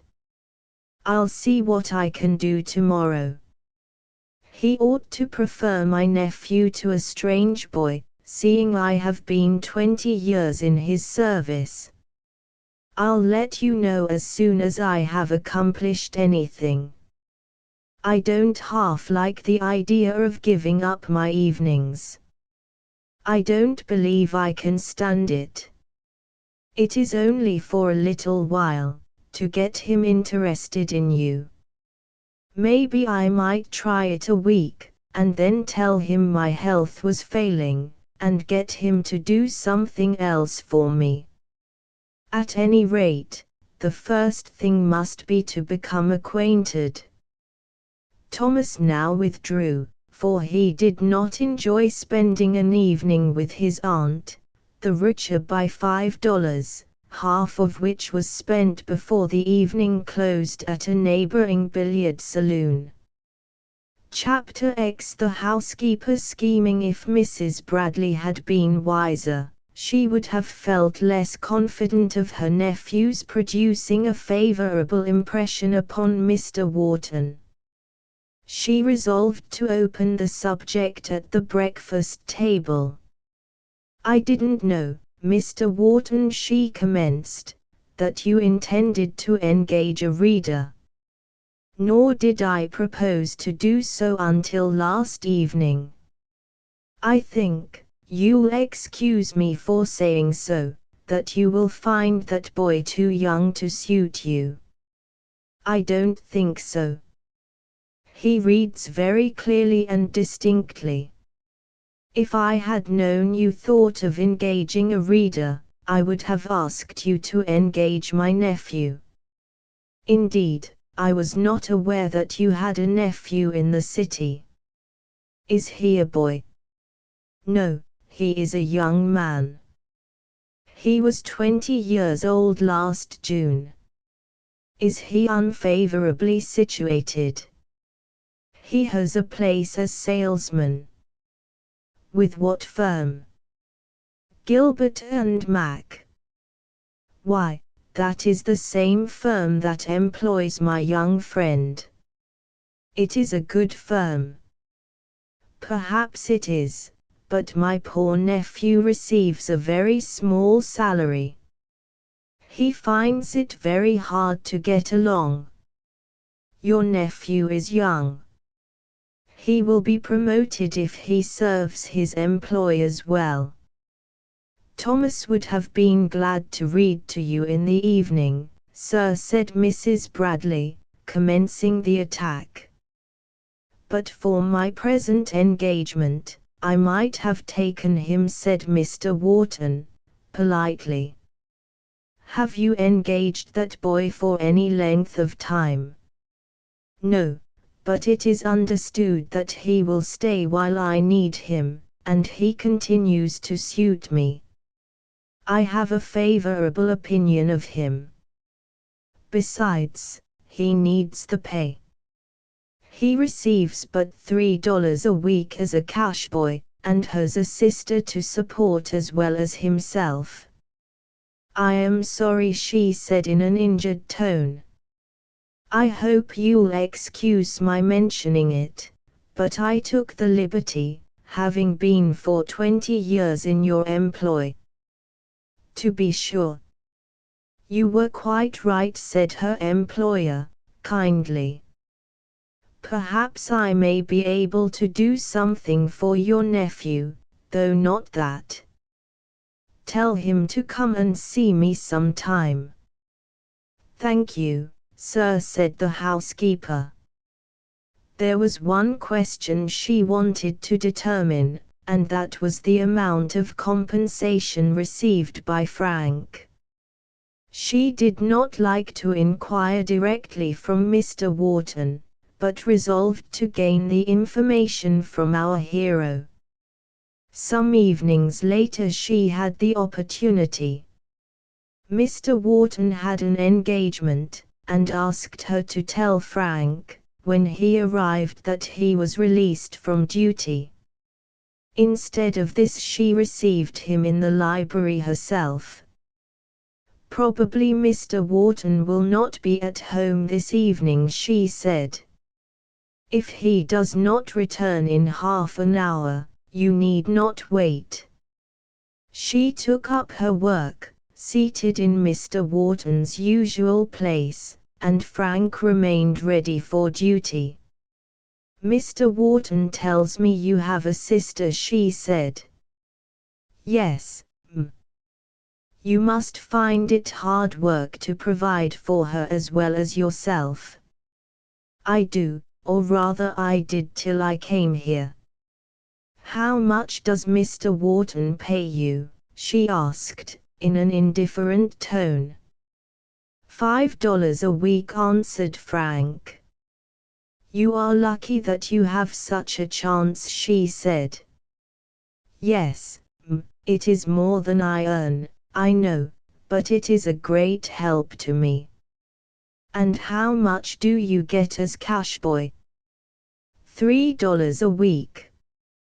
"So you actually receive nearly twice as much for a couple of hours in the evening as for the whole day?" "Yes, What a pity Thomas can't have this chance," she thought. When it was 9 o'clock, she said, "You need not wait any longer. Mr. Wharton will not be home in time to hear you read." "Good evening, Mrs. Bradley," said Frank. "Good evening," she responded, coldly. "That boy is in the way," she said to herself, when she was left alone. "He is in my way, and Tom's way. I can see that he is artfully intriguing for Mr. Wharton's favor, but I must checkmate him. It's odd," she resumed, after a pause, "but there is something in his face and voice that seems familiar to me." "What is it?" The following evening the housekeeper received another visit from her nephew. "How do, Aunt?" said Thomas Bradley, carelessly, as he entered the housekeeper's room. "Very well, thank you, Thomas. I am glad you are here. I have been wanting to see you. The old man isn't going to do anything for me, is he?" "How can you expect it so soon? He doesn't know you yet. How much do you think he pays the cash boy that reads to him in the evening?" "I don't know." $5 a week. "I wouldn't give up my evenings for that," he said. "It isn't so much the pay, Thomas, though that would be a help. He might take a fancy to you. That might pay better. When are you going to introduce me?" "This evening, that is. I will ask Mr. Wharton if he will see you." Mrs. Bradley entered the library, where Frank was engaged in reading aloud. "Excuse my interruption," she said, "but my nephew has just called, and I should like to introduce him to you, if you will kindly receive him." "Certainly, Mrs. Bradley," said Mr. Wharton. "Bring him in." The housekeeper left the room, but speedily reappeared, followed by her nephew, who seemed a little abashed. "My nephew, Thomas Bradley," Mr. Wharton said his aunt, by way of introduction. "You have often heard me speak of Mr. Wharton, Thomas." "How do you do, sir?" said Thomas awkwardly. "Pray take a seat, Mr. Bradley. Your aunt has been long a member of my family. I am glad to see a nephew of hers. I believe you are a salesman at Gilbert and Max." "Yes, sir." "Then you must know my young friend here," pointing to Frank. "How are you, Cash?" said Thomas, laughing, under the impression that he had said something smart. "Very well, Mr. Bradley," answered Frank, quietly. "You see, that's all the name we call him in the store," said Thomas. Mr. Wharton could not help thinking, how poorly this young man compares with my young friend. Still, as he is Mrs. Bradley's nephew, I must be polite to him. "Are there many cash boys in your establishment, Mr. Bradley?" "About a dozen." Ain't there, Fowler? I believe so, Mr. Bradley. Gilbert and Mac do a good business, I should judge. Yes, they do, but that doesn't do us poor salesmen much good. We get just enough to keep soul and body together. I am sorry to hear it, said Mr. Wharton. Why, sir, said Thomas, gaining confidence, all they pay me is $12 a week. How can they expect a fellow to live on that? I began my career about your age, said Mr. Wharton, or perhaps a little younger, and had to live on but $6 a week. Didn't you come near starving? He asked. On the contrary, I saved a little every week. I can't, said Thomas, a little discomfited. Why, it takes half that to dress decently. Mr. Wharton glanced quietly at the rather loud and flashy dress worn by his visitor, but only said, a small salary, of course, makes economy necessary. But when a fellow knows he earns a good deal more than he gets, he doesn't feel like starving himself just that his employers may grow rich. Of course, if he can better himself they cannot object. That's just what I want to do, said Thomas, but I expect I need influence to help me to something better. That's a good hint, thought he. I was telling Thomas, said the housekeeper, that you had kindly expressed a desire to be of service to him. I am not now in active business, said Mr. Wharton, and of course have not the opportunities I formerly had for helping young men, but I will bear your case in mind, Mr. Bradley. Thank you, sir, said Thomas. I am sure I earn $1,000 a year. I think, Thomas, said Mrs. Bradley, we won't intrude on Mr. Wharton longer this evening. When he finds something for you he will tell me. All right, Aunt. Good night, Mr. Wharton. Good night, Cash, said Thomas, chuckling anew at the old joke. Well, Aunt, said he, when they were once more in the housekeeper's room, do you think the old gentleman will do anything for me? I hope so, but I am not sure, Thomas, whether you were not too familiar. You spoke of money too quick. It's my way to come to business. I wish you were his reader, instead of that boy. Well, I don't. I wouldn't want to be mute up in that room with the old man every night. I should get tired to death of it. You would have a chance to get him interested in you. That boy is artful, he is doing all he can to win Mr. Wharton's favor.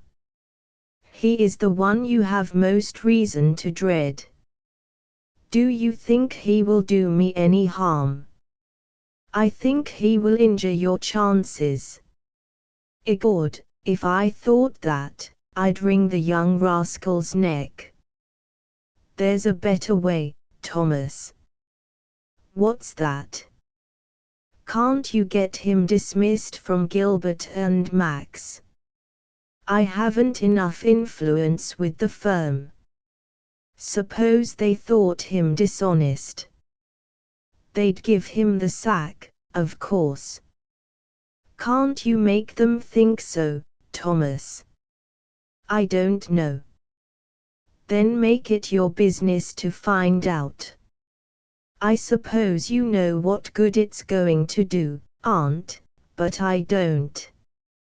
He's got his place here with the old man. If Mr. Wharton hears that he is discharged, and has lost his situation, he will probably discharge him, too. Perhaps so, I suppose you know best. Do as I tell you, and I will manage the rest. All right. I need your help enough. Tonight, for instance, I'm regularly cleaned out. Haven't got but 25 cents to my name.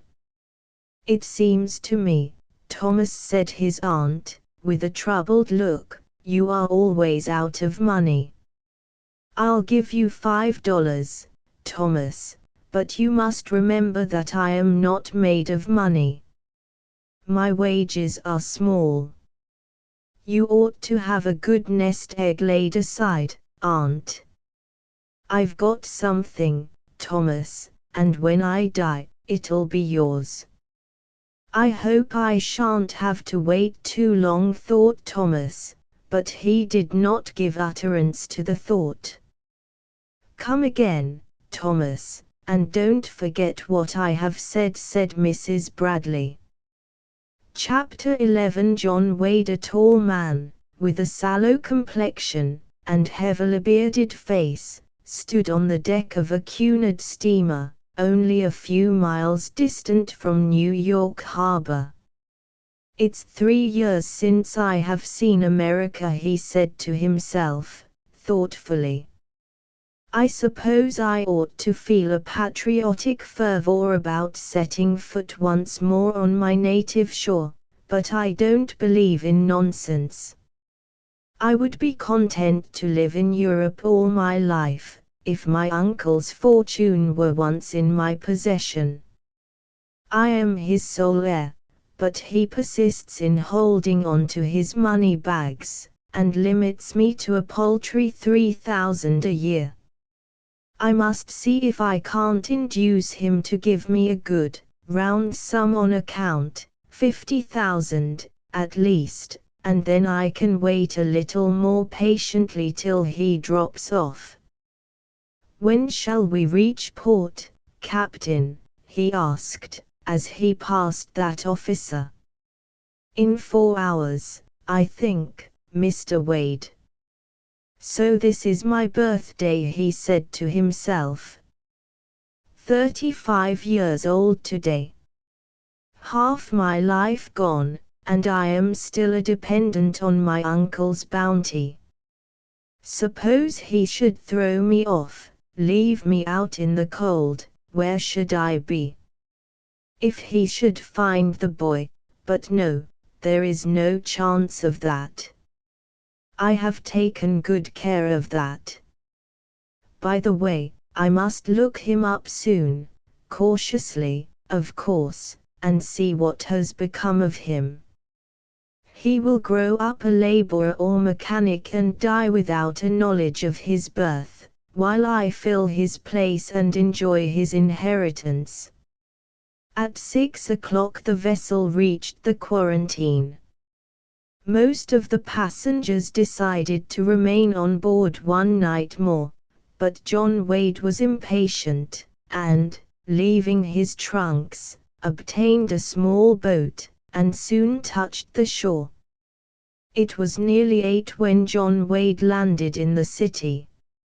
It was 8:30 when he stood on the steps of his uncle's residence and rang the bell. Is Mr. Wharton at home? He asked of the servant who answered the bell. Yes, sir. I am his nephew, just arrived from Europe. Let him know that I am here, and would like to see him. The servant, who had never before seen him, having only been 6 months in the house, regarded him with a great deal of curiosity, and then went to do his bidding. My nephew arrived, exclaimed Mr. Wharton, in surprise. Why, he never let me know he was coming. Will you see him, sir? To be sure. Bring him in at once. My dear uncle, exclaimed John Wade, with effusion, for he was a polite man, and could act when it suited his interests to do so. I am glad to see you. How is your health? I am getting older every day, John. You don't look a day older, sir, said John, who did not believe what he said, for he could plainly see that his uncle had grown older since he last saw him. You think so, John, but I feel it. Your coming is a surprise. You did not write that you intended sailing. I formed the determination very suddenly, sir. Were you tired of Europe? No, but I wanted to see you, sir. Thank you, John, said his uncle, pressing his nephew's hand. I am glad you think so much of me. Did you have a pleasant voyage? Rather rough, sir. You have had no supper, of course. If you will ring the bell, the housekeeper will see that some is got ready for you. Is Mrs. Bradley still in your employ, uncle? Yes, John. I am so used to her that I shouldn't know how to get along without her. Hitherto John Wade had been so occupied with his uncle that he had not observed Frank. But at this moment our hero coughed, involuntarily, and John Wade looked at him. He seemed to be singularly affected. He started perceptibly, and his sallow face blanched, as his eager eyes were fixed on the boy's face. Good heavens, he muttered to himself. Who is that boy? How comes he here? Frank noticed his intent gaze, and wondered at it, but Mr. Wharton's eyesight was defective, and he did not perceive his nephew's excitement. I see you have a young visitor, uncle, said John Wade. Oh, yes, said Mr. Wharton, with a kindly smile. He spends all his evenings with me. What do you mean, sir? Demanded John Wade, with sudden suspicion and fear. He seems very young company for a man of my years, said Mr. Wharton, finishing the sentence. You are right, John. But, you see, my eyes are weak, and I cannot use them for reading in the evening, so it occurred to me to engage a reader. Very true, said his nephew. He wished to inquire the name of the boy whose appearance had so powerfully impressed him, but he determined not to do so at present. What information he sought he preferred to obtain from the housekeeper. He seemed surprised, as if he had seen me somewhere before, and recognized me, thought Frank, but I don't remember him.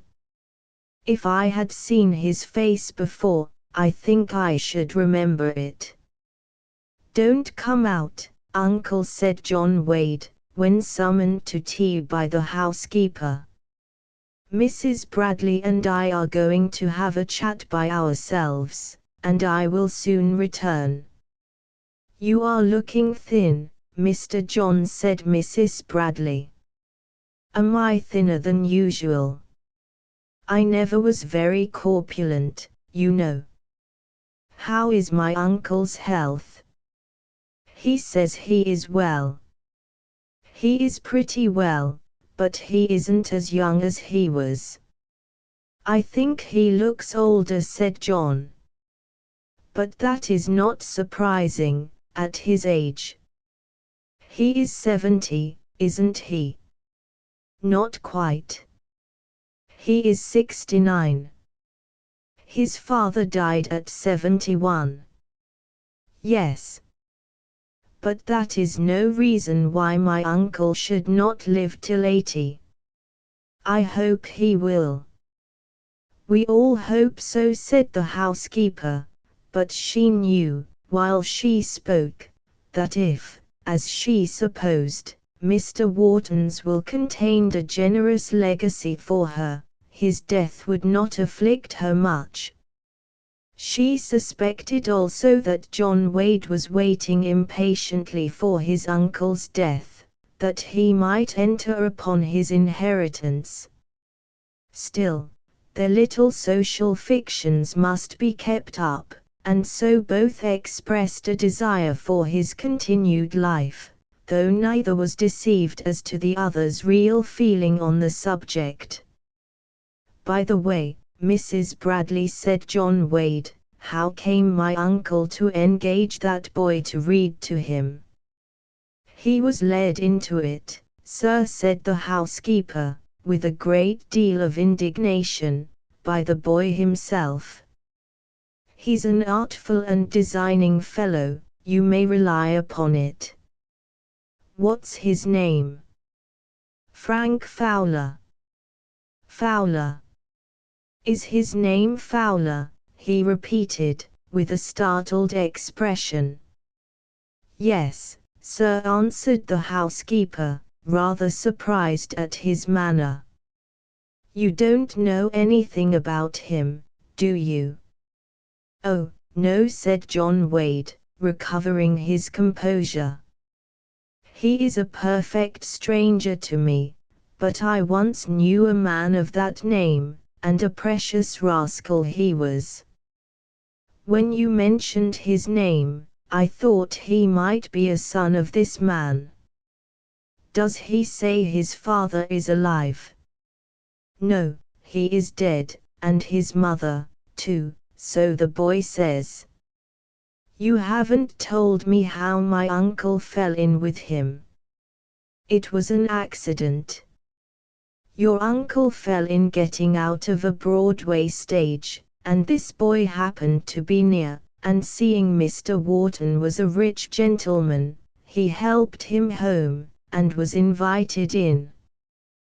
Then he told some story about his poverty, and so worked upon your uncle's feelings that he hired him to read to him at $5 a week."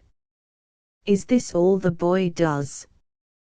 "No, he is cash boy in a large store on Broadway. He is employed there all day, and he is here only in the evenings." "Does my uncle seem attached to him?" asked John. "He's getting fond of him, I should say. The other day he asked me if I didn't think it would be a good thing to take him into the house and give him a room. I suppose the boy put it into his head." "No doubt." "What did you say?" "I opposed it. I told him that a boy would be a great deal of trouble in the family." "You did right, Mrs. Bradley." "What did my uncle say?" "He hinted about taking him from the store and letting him go to school. The next thing would be his adopting him. The fact is, Mr. John, the boy is so artful that he knows just how to manage your uncle. No doubt he put the idea into Mr. Wharton's head, and he may do it yet." "Does my uncle give any reason for the fancy he has taken to the boy?" demanded John. "Yes," said the housekeeper. "He has taken it into his head that the boy resembles your cousin, George, who died abroad. You were with him, I believe?" "Yes, I was with him." "Is the resemblance strong?" "I took very little notice of him." "You can look for yourself when you go back," answered the housekeeper. "What else did my uncle say?" "Tell me all." "He said, what would I give, Mrs. Bradley, if I had such a grandson? If George's boy had lived, he would have been about Frank's age. And continued the housekeeper, I might as well speak plainly. You're my master's heir, or ought to be, but if this artful boy stays here long, there's no knowing what your uncle may be influenced to do. If he gets into his dotage, he may come to adopt him, and leave the property away from you. I believe you are quite right. The danger exists, and we must guard against it. I see you don't like the boy, said John Wade. No, I don't. He's separated your uncle and me. Before he came, I used to spend my evenings in the library, and read to your uncle. Besides, when I found your uncle wanted a reader, I asked him to take my nephew, who is a salesman in the very same store where that boy is a cash boy, but although I've been 20 years in this house I could not get him to grant the favor, which he granted to that boy, whom he never met till a few weeks ago. Mrs. Bradley, I sympathize with you, said her companion. The boy is evidently working against us both. You have been 20 years in my uncle's service. He ought to remember you handsomely in his will. If I inherit the property, as is my right, your services shall be remembered, said John Wade. Thank you, Mr. John, said the gratified housekeeper. That secures her help, thought John, in his turn.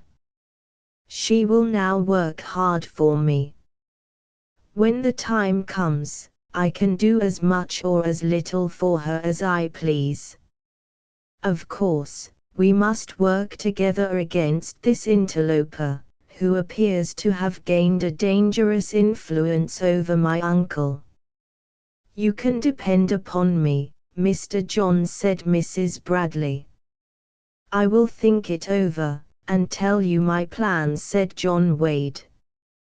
But my uncle will wonder at my appetite. I must go back to the library. We will speak of this subject again. Chapter 12. A false friend. When John Wade re-entered the library, Frank was reading, but Mr. Wharton stopped him. That will do, Frank, he said. As I have not seen my nephew for a long time, I shall not require you to read any longer. You can go, if you like. Frank bowed, and bidding the two good evening, left the room. That is an excellent boy, John, said the old gentleman, as the door closed upon our hero.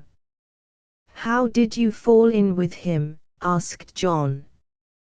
Mr. Wharton told the story with which the reader is already familiar. You don't know anything of his antecedents, I suppose, said John, carelessly. Only what he told me. His father and mother are dead, and he is obliged to support himself and his sister. Did you notice anything familiar in Frank's expression? Asked Mr. Wharton. I don't know. I didn't observe him very closely. Whenever I look at Frank, I think of George. I suppose that is why I have felt more closely drawn to the boy. I proposed to Mrs. Bradley that the boy should have a room here, but she did not favor it. I think she is prejudiced against him. Probably she is afraid he would be some trouble, replied John. If George's boy had lived, he would be about Frank's age. It would have been a great comfort to me to superintend his education, and watch him grow up. I could not have wished him to be more gentlemanly or promising than my young reader. Decidedly, that boy is in my way, said John Wade to himself. I must manage to get rid of him, and that speedily, or my infatuated uncle will be adopting him. Of what disease did George's boy die, John? Asked Mr. Wharton. A sudden fever. I wish I could have seen him before he died. But I returned only to find both son and grandson gone. I had only the sad satisfaction of seeing his grave. Yes, he was buried in the family lot at Greenwood, 5 days before you reached home. When I see men of my own age, surrounded by children and grandchildren, it makes me almost envious, said Mr. Wharton, sadly. I declare to you, John, since that boy has been with me, I have felt happier and more cheerful than for years. That boy again, muttered John to himself. I begin to hate the young cub, but I mustn't show it. My first work will be to separate him from my uncle. That will require consideration. I wonder whether the boy knows that he is not Fowler's son. I must find out. If he does, and should happen to mention it in my uncle's presence, it might awaken suspicions in his mind. I must interview the boy, and find out what I can. To enlist his confidence, I must assume a friendly manner. In furtherance of this determination, John Wade greeted our hero very cordially the next evening, when they met, a little to Frank's surprise. When the reading terminated, John Wade said, carelessly, I believe, Uncle, I will go out for a walk. I think I shall be better for it. In what direction are you going, Frank? Down 6th Avenue, sir. Very good, I will walk along with you.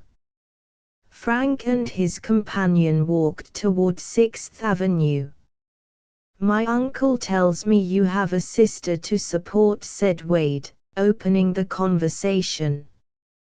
Yes, sir. Does your sister resemble you? Asked John Wade. No, sir, but that is not surprising, for, why is it not surprising? Frank hesitated. You were about to assign some reason. It is a secret, said our hero, slowly, that is, has been a secret, but I don't know why I should conceal it. Grace is not my sister. She is Mrs. Fowler's daughter, but I am not her son. I will tell you the story. That story Frank told as briefly as possible. John Wade listened to it with secret alarm. It is a strange story, he said. Do you not feel a strong desire to learn your true parentage? Yes, sir. I don't know, but I feel as if I should someday meet the man who gave me into Mrs. Fowler's charge.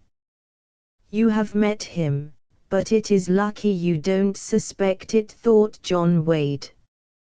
I am glad you told me this story, said he, aloud.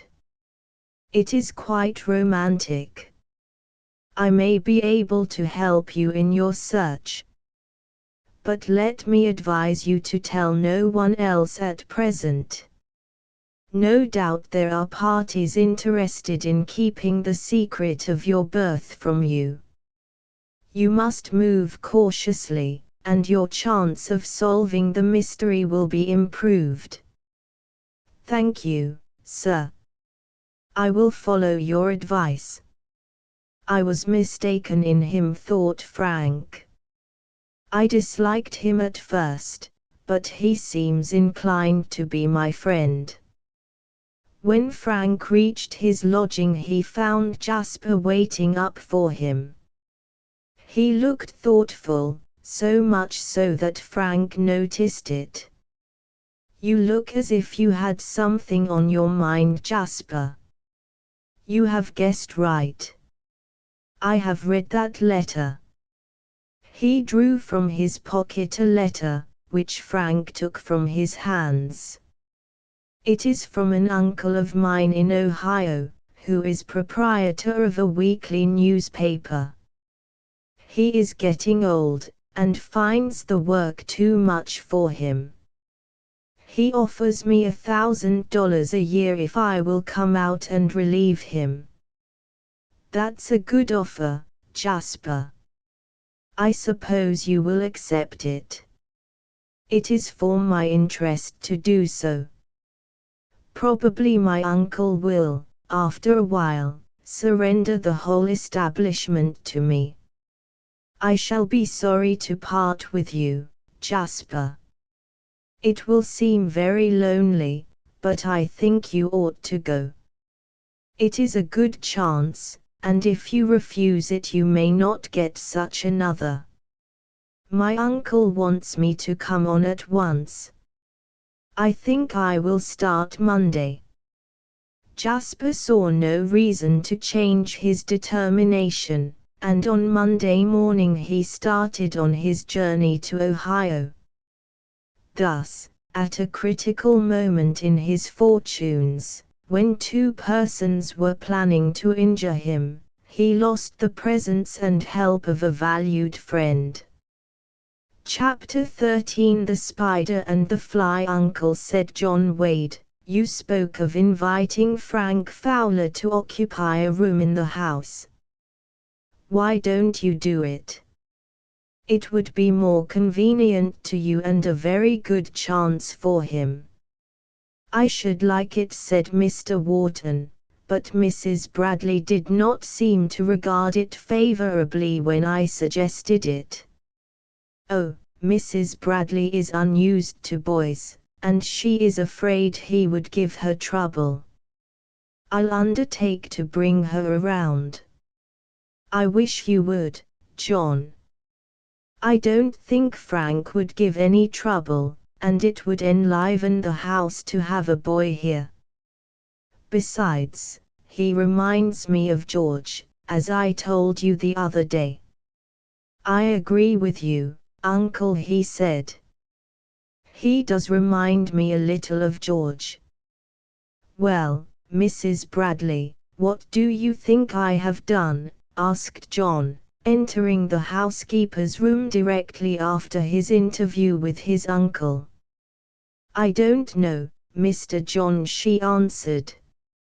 I have asked him to give that boy a room in the house. Are you carried away with him as well as your uncle? Not quite. The fact is, I have a motive in what I am doing. I'll tell you. He bent over and whispered in her ear. I never should have thought of that. You see, our purpose is to convince my uncle that he is unworthy of his favor. At present that would be rather difficult, but once get him into the house and we shall have no trouble. I understand. In due time John Wade announced to his uncle that the housekeeper had withdrawn her objections to his plan. Then I'll tell him tonight, said Mr. Wharton, brightening up. Shortly after Frank entered the library that evening, Mr. Wharton made the proposal. You are very kind, Mr. Wharton, he said. I never thought of such a thing. Then it is settled that you are to come. You can choose your own time for coming. I will come tomorrow, sir. Very well, said Mr. Wharton, with satisfaction. The next day, by special favor, Frank got off from the store 2 hours earlier than usual. He bought at a 6th Avenue basement store, a small, second-hand trunk for $2. He packed his scanty wardrobe into the trunk, which, small as it was, he was unable to fill, and had it carried to Mr. Wharton's house. He asked to see Mrs. Bradley, and she came to the door. "I am glad to see you," she said graciously. "You may leave your trunk in the hall and I will have it carried up by the servants." "Thank you," said Frank, and he followed the housekeeper up the handsome staircase. "This is to be your room," said the housekeeper, opening the door of a small chamber on the 3rd floor. "It looks very nice and comfortable," said Frank, looking about him with satisfaction. She left the room, and 5 minutes later our hero's modest trunk was brought up and deposited in the room. That evening Frank read to Mr. Wharton as usual. When 9 o'clock came he said, "You need not read aloud any more, but if you see any books in my library which you would like to read to yourself you may do so. In fact, Frank, you must consider yourself one of the family, and act as freely as if you were at home." "How kind you are to me, Mr. Wharton," said Frank. The next morning after Frank had left the house for his daily task, John Wade entered the housekeeper's room. "The boy is out of the way now, Mrs. Bradley," he said. "You had better see if you have a key that will unlock his trunk." The two conspirators went upstairs, and together entered Frank's room. Mrs. Bradley brought out a large bunch of keys, and successively tried them, but one after another failed to open it. "That's awkward," said John Wade. "I have a few keys in my pocket. One may possibly answer." The housekeeper kneeled down, and made a trial of John Wade's keys. The last one was successful. The cover was lifted, and the contents were disclosed. However, neither John nor Mrs. Bradley seemed particularly interested in the articles, for after turning them over they locked the trunk once more. "So far so good," said John Wade. "We have found the means of opening the trunk when we please. When do you expect to carry out your plan, Mr. John?" 2 weeks from this time. My uncle is obliged to go to Washington for a few days on business. While he is gone we will spring the trap, and when he comes back he will find the boy gone in disgrace. We'll make short work of him. Chapter 14 Springing the Trap. "I am going to give you a few days' vacation, Frank," said Mr. Wharton, a fortnight later. "I am called to Washington on business. However, you have got to feel at home here now." "Oh, yes, sir. And Mrs. Bradley will see that you are comfortable." "I am sure of that, sir," said Frank, politely. When Frank returned at night, Mr. Wharton was already gone. John Wade and the housekeeper seated themselves in the library after dinner, and by their invitation our hero joined them. "By the way, Frank," said John Wade, "did I ever show you this Russia leather pocket book?" producing one from his pocket. "No, sir, I believe not. I bought it at Vienna, which is noted for its articles of Russia leather. It is very handsome, sir." "So I think. By the way, you may like to look at my sleeve buttons. They are of Venetian mosaic. I got them myself in Venice last year. They are very elegant. You must have enjoyed visiting so many famous cities. Yes, it is very interesting. John Wade took up the evening paper, and Frank occupied himself with a book from his patron's library. After a while John threw down the paper yawning, and said that he had an engagement. Nothing else occurred that evening which merits record. 2 days later Frank returned home in his usual spirits.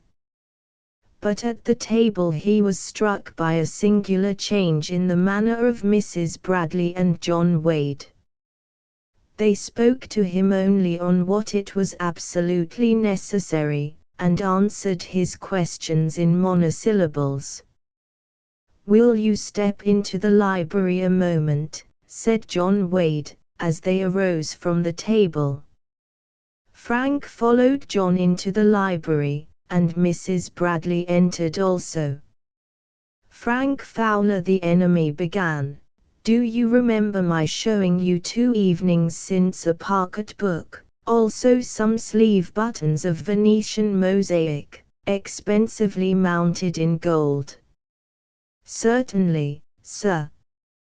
"That pocket-book contained a considerable sum of money," pursued his questioner.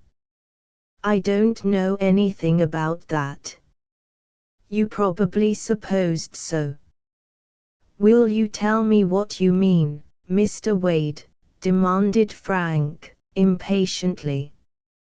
"I have answered your questions, but I can't understand why you ask them." "Perhaps you may suspect," said Wade, sarcastically. "It looks as if you had lost them and suspected me of taking them."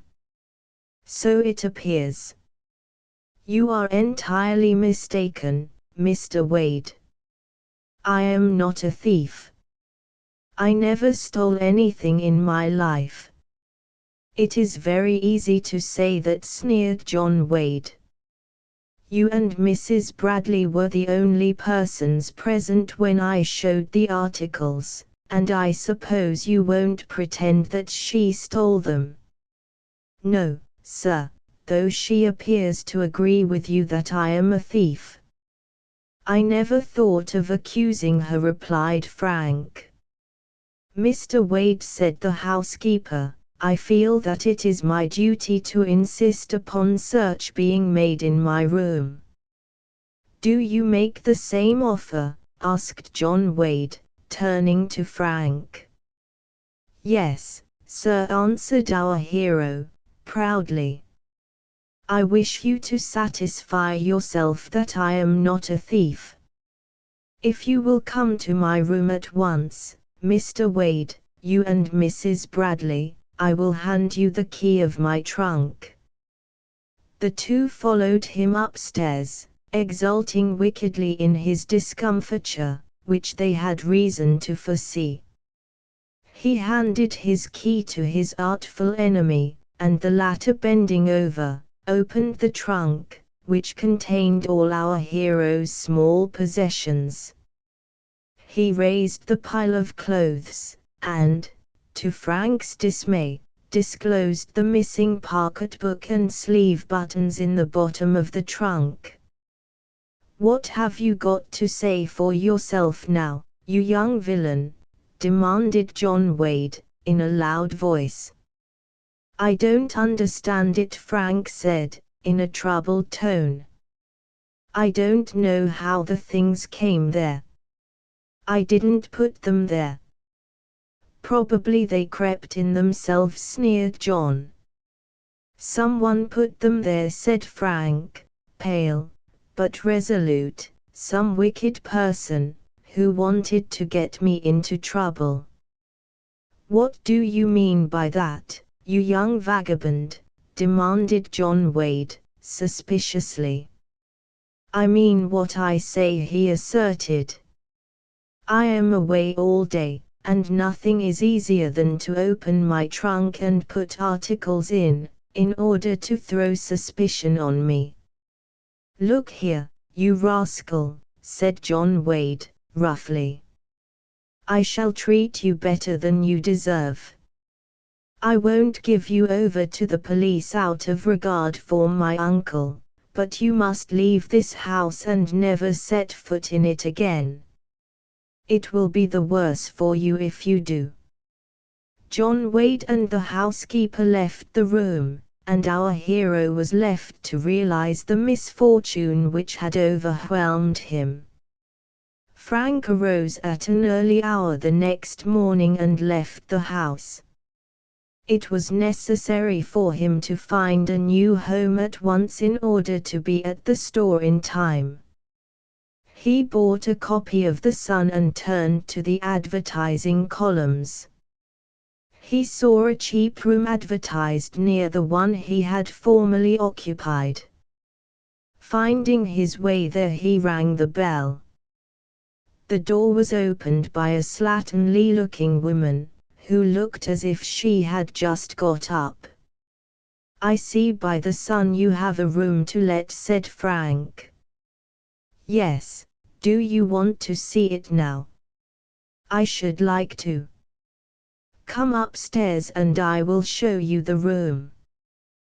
The room proved to be small, and by no means neat in appearance, but the rent was only $1.25 a week. And Frank felt that he could not afford to be particular, so he quickly closed the bargain.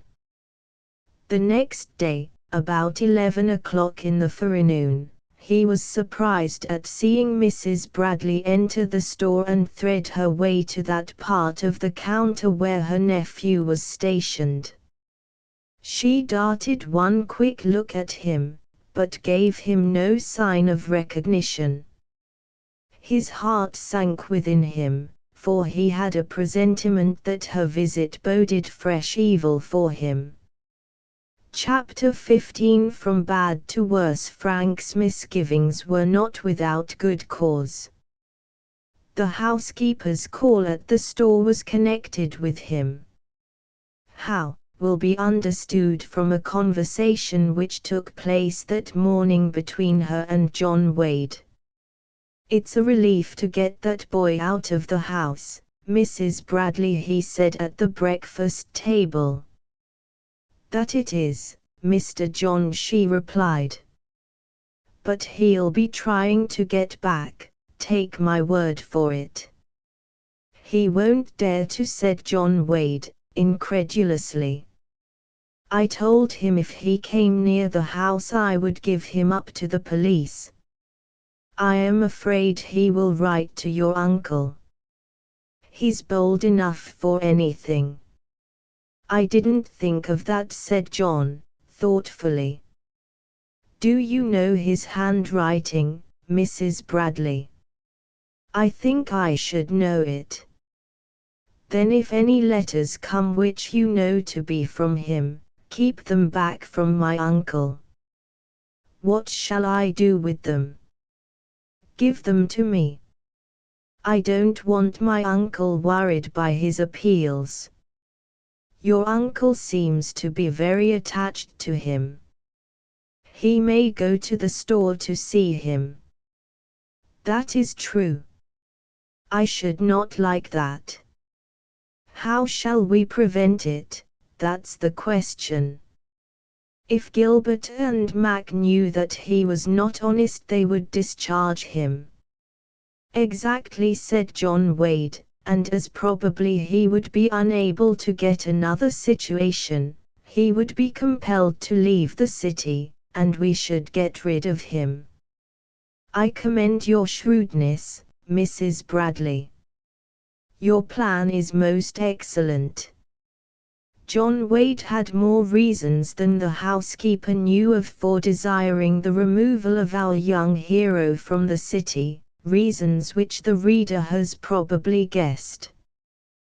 There was a dark secret in his life connected with a wrong done in years past, from which he hoped someday to reap personal benefit. Unconsciously Frank Fowler stood in his way, and must be removed. Such was his determination. "I am going out this morning," said the housekeeper, I will make it in my way to call at Gilbert and Max. My nephew is a salesman there, as I have told you. I will drop a word in his ear, and that will be enough to settle that boy's hash. Your language is professional, Mrs. Bradley, said John Wade, laughing, but you shouldn't allude to hash in an aristocratic household.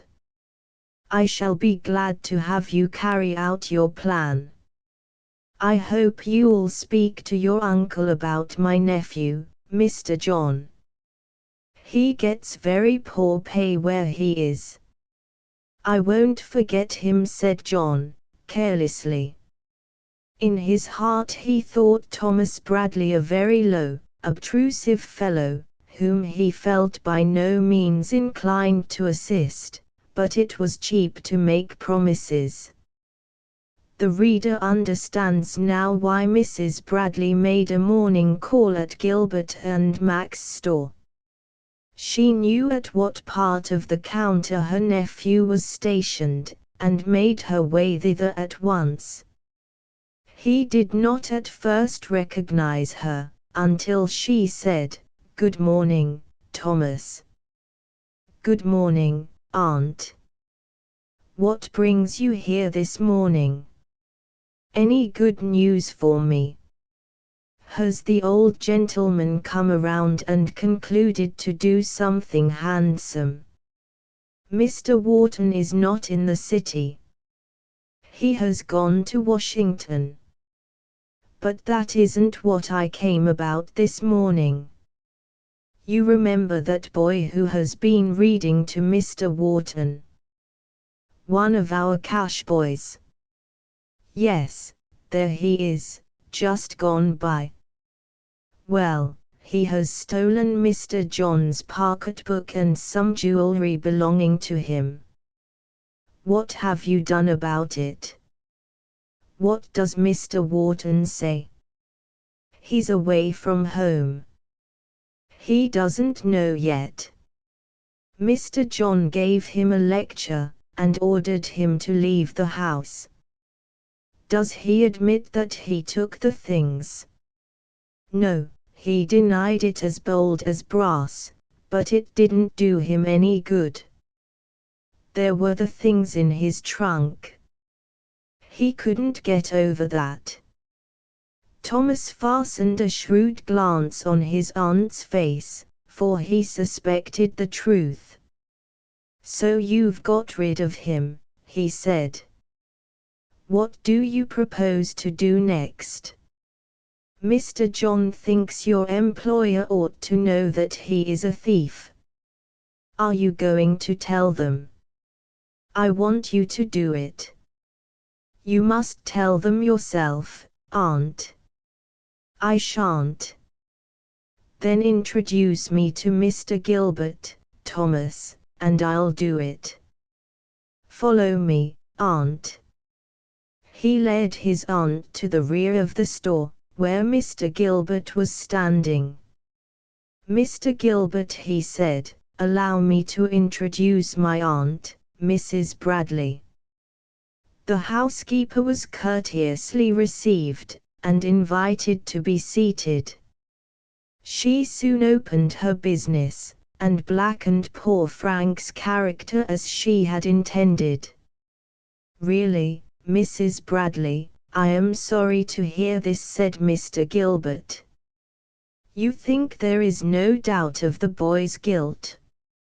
I am sorry to say that I have no doubt at all, said the housekeeper, hypocritically. Mr. Mac and myself have had a very good opinion of him. He is faithful and prompt. Of course, sir, you will retain him in your employ if you are willing to take the risk, but I thought it my duty to put you on your guard. I am obliged to you, Mrs. Bradley, though, as I said, I regret to find that my confidence in the boy has been misplaced. Late in the afternoon, Frank was called to the cashier's desk. I am directed by Mr. Gilbert to say that your services will not be required after today, he said. Here are the week's wages. Why am I discharged? What have I done? Demanded Frank, while his heart sank within him. I don't know. You must ask Mr. Gilbert, answered the cashier. I will speak to him, at any rate, and Frank walked up to the senior partner, and addressed to him the same question. Can you not guess? Asked Mr. Gilbert, sternly. I can guess that a false accusation has been brought against me, said Frank. A respectable lady has informed me that you are not honest. I regret it, for I have been pleased with your diligence. Of course, I cannot retain you in my employ. Mr. Gilbert, said Frank, earnestly, the charge is false. Mrs. Bradley is my enemy, and wishes me harm. I don't understand how the things came into my trunk, but I didn't put them there. I hope you are innocent, but I must discharge you. Business is dull now, and I had decided to part with 4 of my cash boys. I won't pass judgment upon you, but you must go. Frank bowed in silence, for he saw that further entreaty would be vain, and left the store more dispirited than at any moment since he had been in the city. 10 days Frank spent in fruitless efforts to obtain a place. All this time his money steadily diminished. He perceived that he would soon be penniless. Evidently, something must be done. He formed 2 determinations. The first was to write to Mr. Wharton, who, he thought, must now have returned from Washington, asserting his innocence and appealing to him to see Gilbert and Mac, and re-establish him in their confidence. The second was, since he could not obtain a regular place, to frequent the wharves and seek chances to carry bundles. In this way he might earn enough, with great economy, to pay for his board and lodging. One morning the housekeeper entered the library where John Wade sat reading the daily papers. Mr. John, she said, holding out a letter, here is a letter from that boy. I expected he would write to your uncle. John Wade deliberately opened the letter. Sit down, Mrs. Bradley, and I will read the letter aloud. It will be only necessary to quote the concluding sentences. I hope, Mr. Wharton, you will not be influenced against me by what Mrs. Bradley and your nephew say. I don't know why it is, but they are my enemies, though I have always treated them with respect. I am afraid they have a desire to injure me in your estimation. If they had not been, they would have been content with driving me from your house, without also slandering me to my employers, and inducing them to discharge me. Since I was discharged, I have tried very hard to get another place, but as I cannot bring a recommendation from Gilbert and Mac, I have everywhere been refused. I ask you, Mr. Wharton, to consider my situation. Already my small supply of money is nearly gone, and I do not know how I am to pay my expenses. If it was any fault of mine that had brought me into this situation, I would not complain, but it seems hard to suffer when I am innocent. I do not ask to return to your house, Mr. Wharton, for it would not be pleasant, since your nephew and Mrs. Bradley dislike me, but I have a right to ask that the truth may be told to my employers, so that if they do not wish me to return to their service, they may, at least, be willing to give me a recommendation that will give me a place elsewhere. I must prevent the boy communicating with my uncle, if it is a possible thing. Strike while the iron is hot, I say. I think that is very judicious, Mr. John. I have no doubt you will know how to manage matters.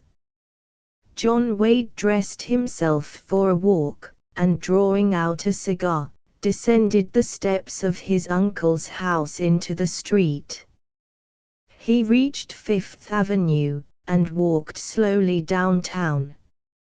He was about opposite 28th Street, when he came face to face with the subject of his thoughts. "Where are you going?" John Wade demanded sternly. "I don't know that I am bound to answer your question," answered Frank, quietly, "but I have no objection. I am going to 39th Street with this bundle." "Hark you, boy. I have something to say to you," continued John Wade, harshly. "You have had the impudence to write to my uncle." "What did he say?" "Nothing that you would like to hear. He looks upon you as a thief." "You have slandered me to him, Mr. Wade," he said, angrily. "You might be in better business than accusing a poor boy falsely." "Hark you, young man. I have had enough of your impudence. I will give you a bit of advice, which you will do well to follow. Leave this city for a place where you are not known, or I may feel disposed to shut you up on a charge of theft." "I shall not leave the city, Mr. Wade," returned Frank, firmly. "I shall stay here in spite of you." And without waiting for an answer, he walked on. Chapter 16. An accomplice found. No sooner had John Wade parted from our hero than he saw approaching him a dark, sinister-looking man, whom he had known years before. "Good morning, Mr. Wade," said the newcomer. "Good morning, Mr. Graves. Are you busy just now?" "No, sir, I am out of employment." "I have been unfortunate." "Then I will give you a job."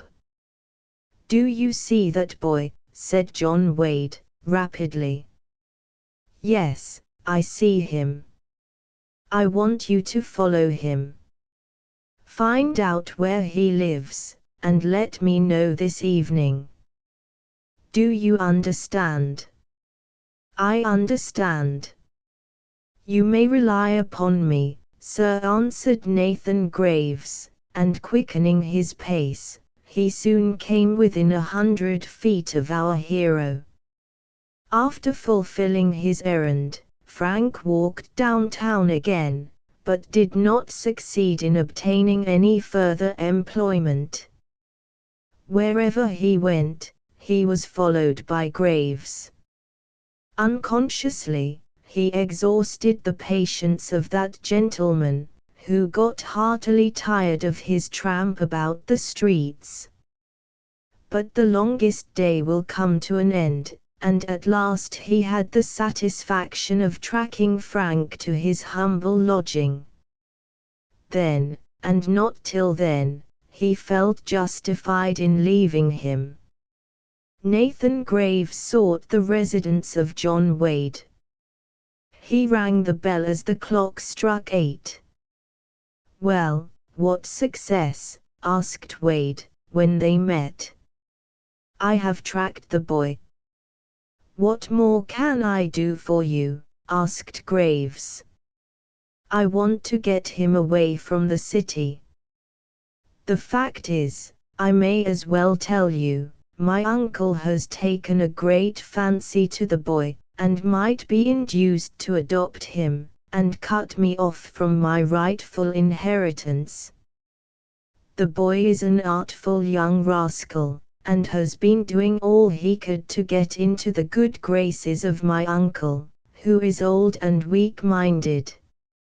It was 9 o'clock when Nathan Graves left the house, John Wade himself accompanying him to the door. "How soon do you think you can carry out my instructions?" asked Wade.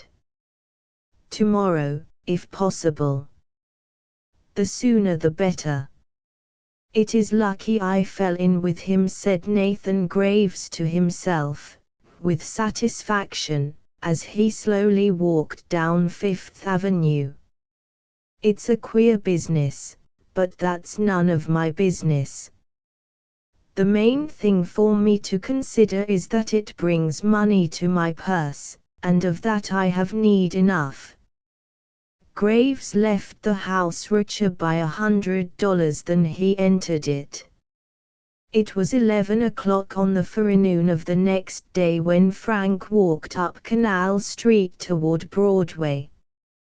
He had been down to the wharves since early in the morning, seeking for employment.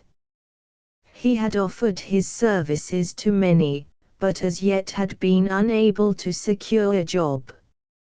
As he was walking along, a man addressed him, "Will you be kind enough to direct me to Broadway?" It was Nathan Graves, with whom Frank was destined to have some unpleasant experiences. "Straight ahead," answered Frank. "I am going there, and will show you, if you like." "Thank you, I wish you would."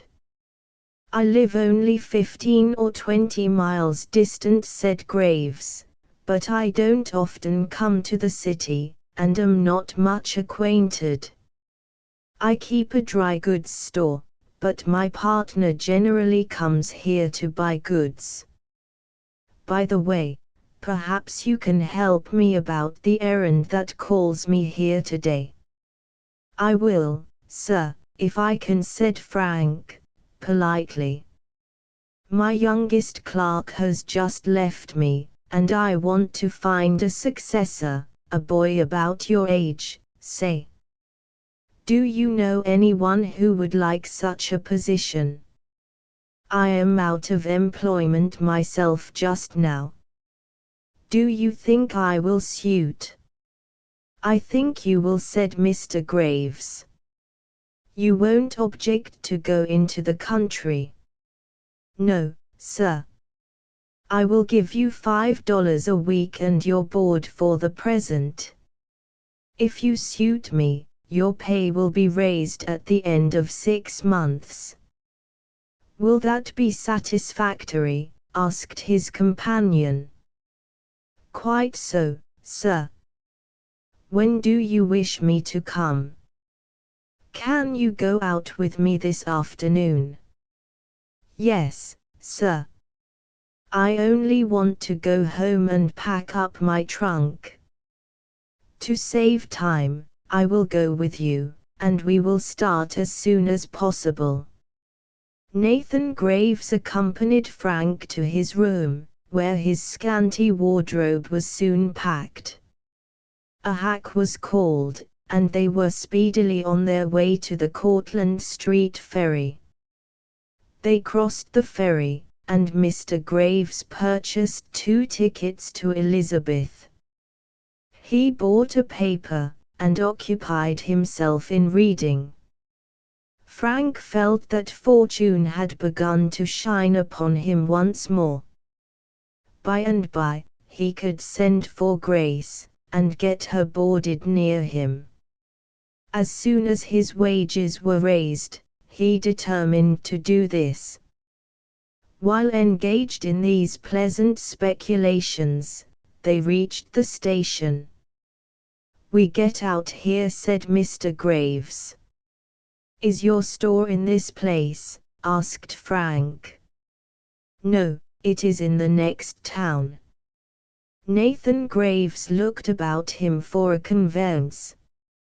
He finally drove a bargain with a man driving a shabby-looking vehicle, and the two took their seats. They were driven about 6 miles through a flat, unpicturesque country, when they reached a branch road leading away from the main one.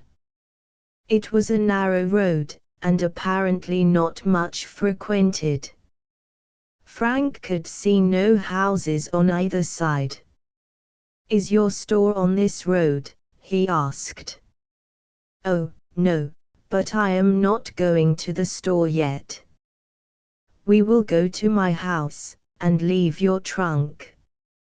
At length the wagon stopped, by Graves' orders, in front of a gate hanging loosely by one hinge. "We'll get out here," said Graves. Frank looked with some curiosity, and some disappointment, at his future home. It was a square, unpainted house, discolored by time, and looked far from attractive.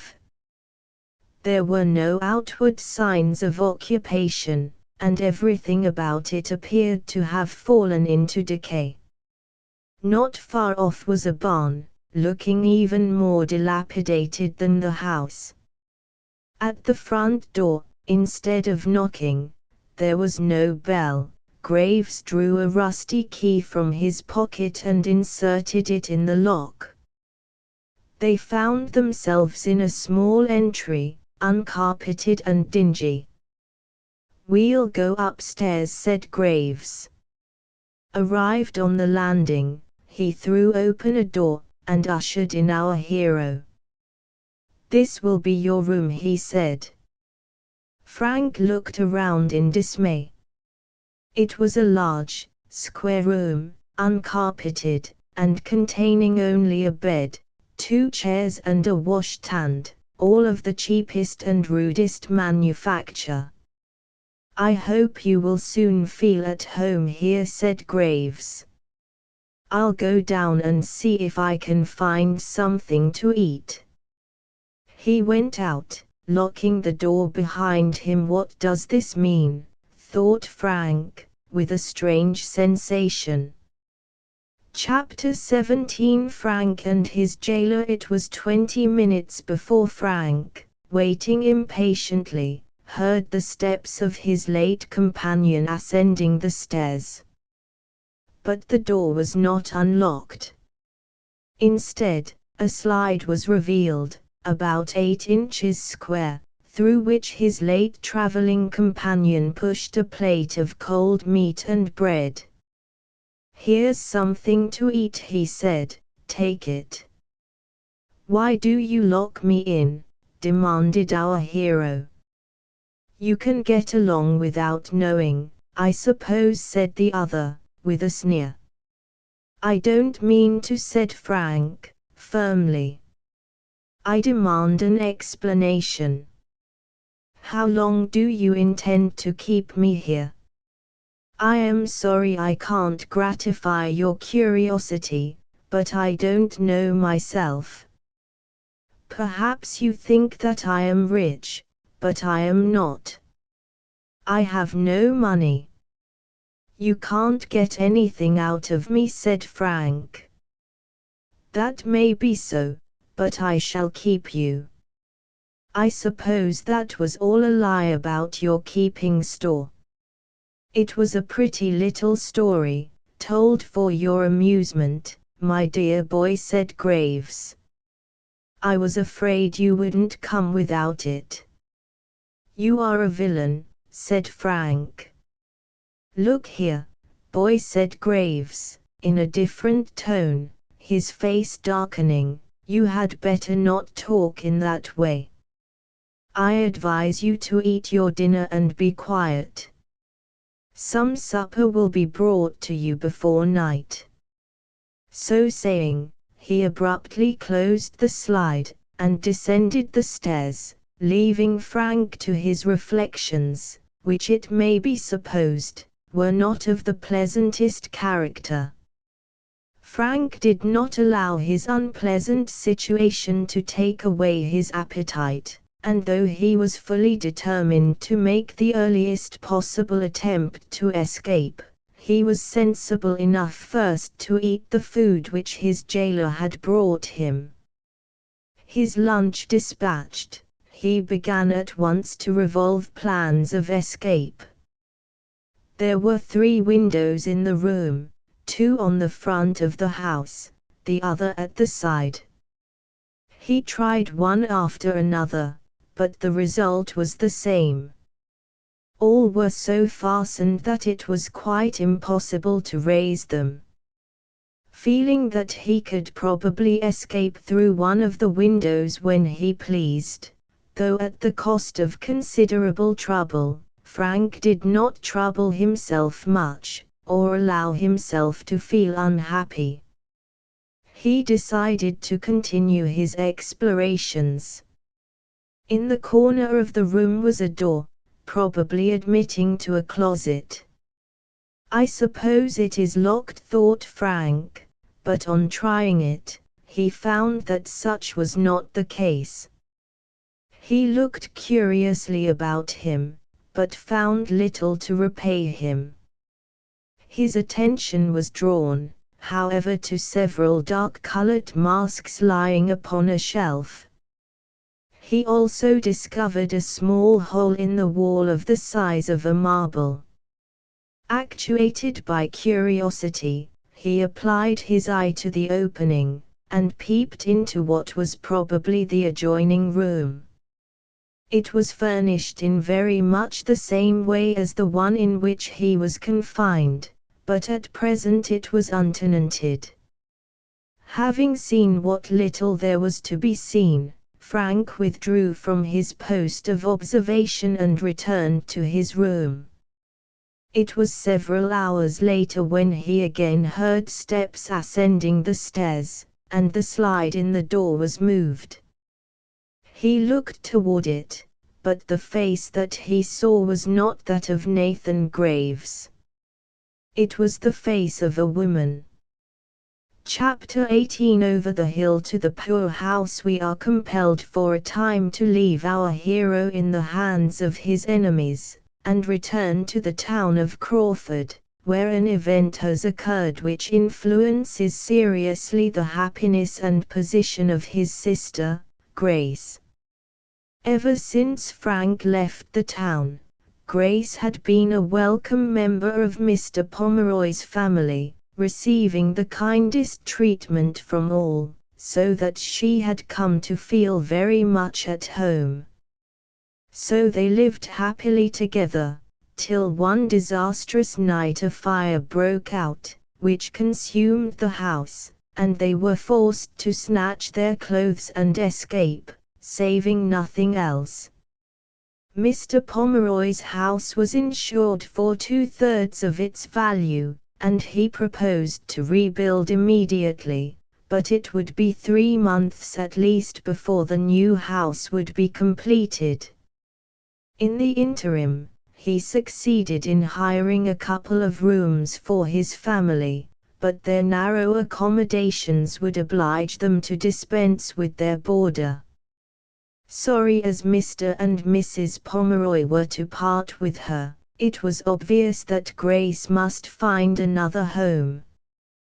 "We must let Frank know," said Mr. Pomeroy, and having occasion to go up to the city at once to see about insurance, he went to the store of Gilbert and Mack, and inquired for Frank Fowler. What was he? Was asked. "A cash boy." "Oh, he is no longer here. Mr. Gilbert discharged him." "Do you know why he was discharged?" asked Mr. Pomeroy, pained and startled. "No, but there stands Mr. Gilbert. He can tell you." Mr. Pomeroy introduced himself to the head of the firm and repeated his inquiry. "If you are a friend of the lad," said Mr. Gilbert, "you will be sorry to learn that he was charged with dishonesty." It was a very respectable lady who made the charge.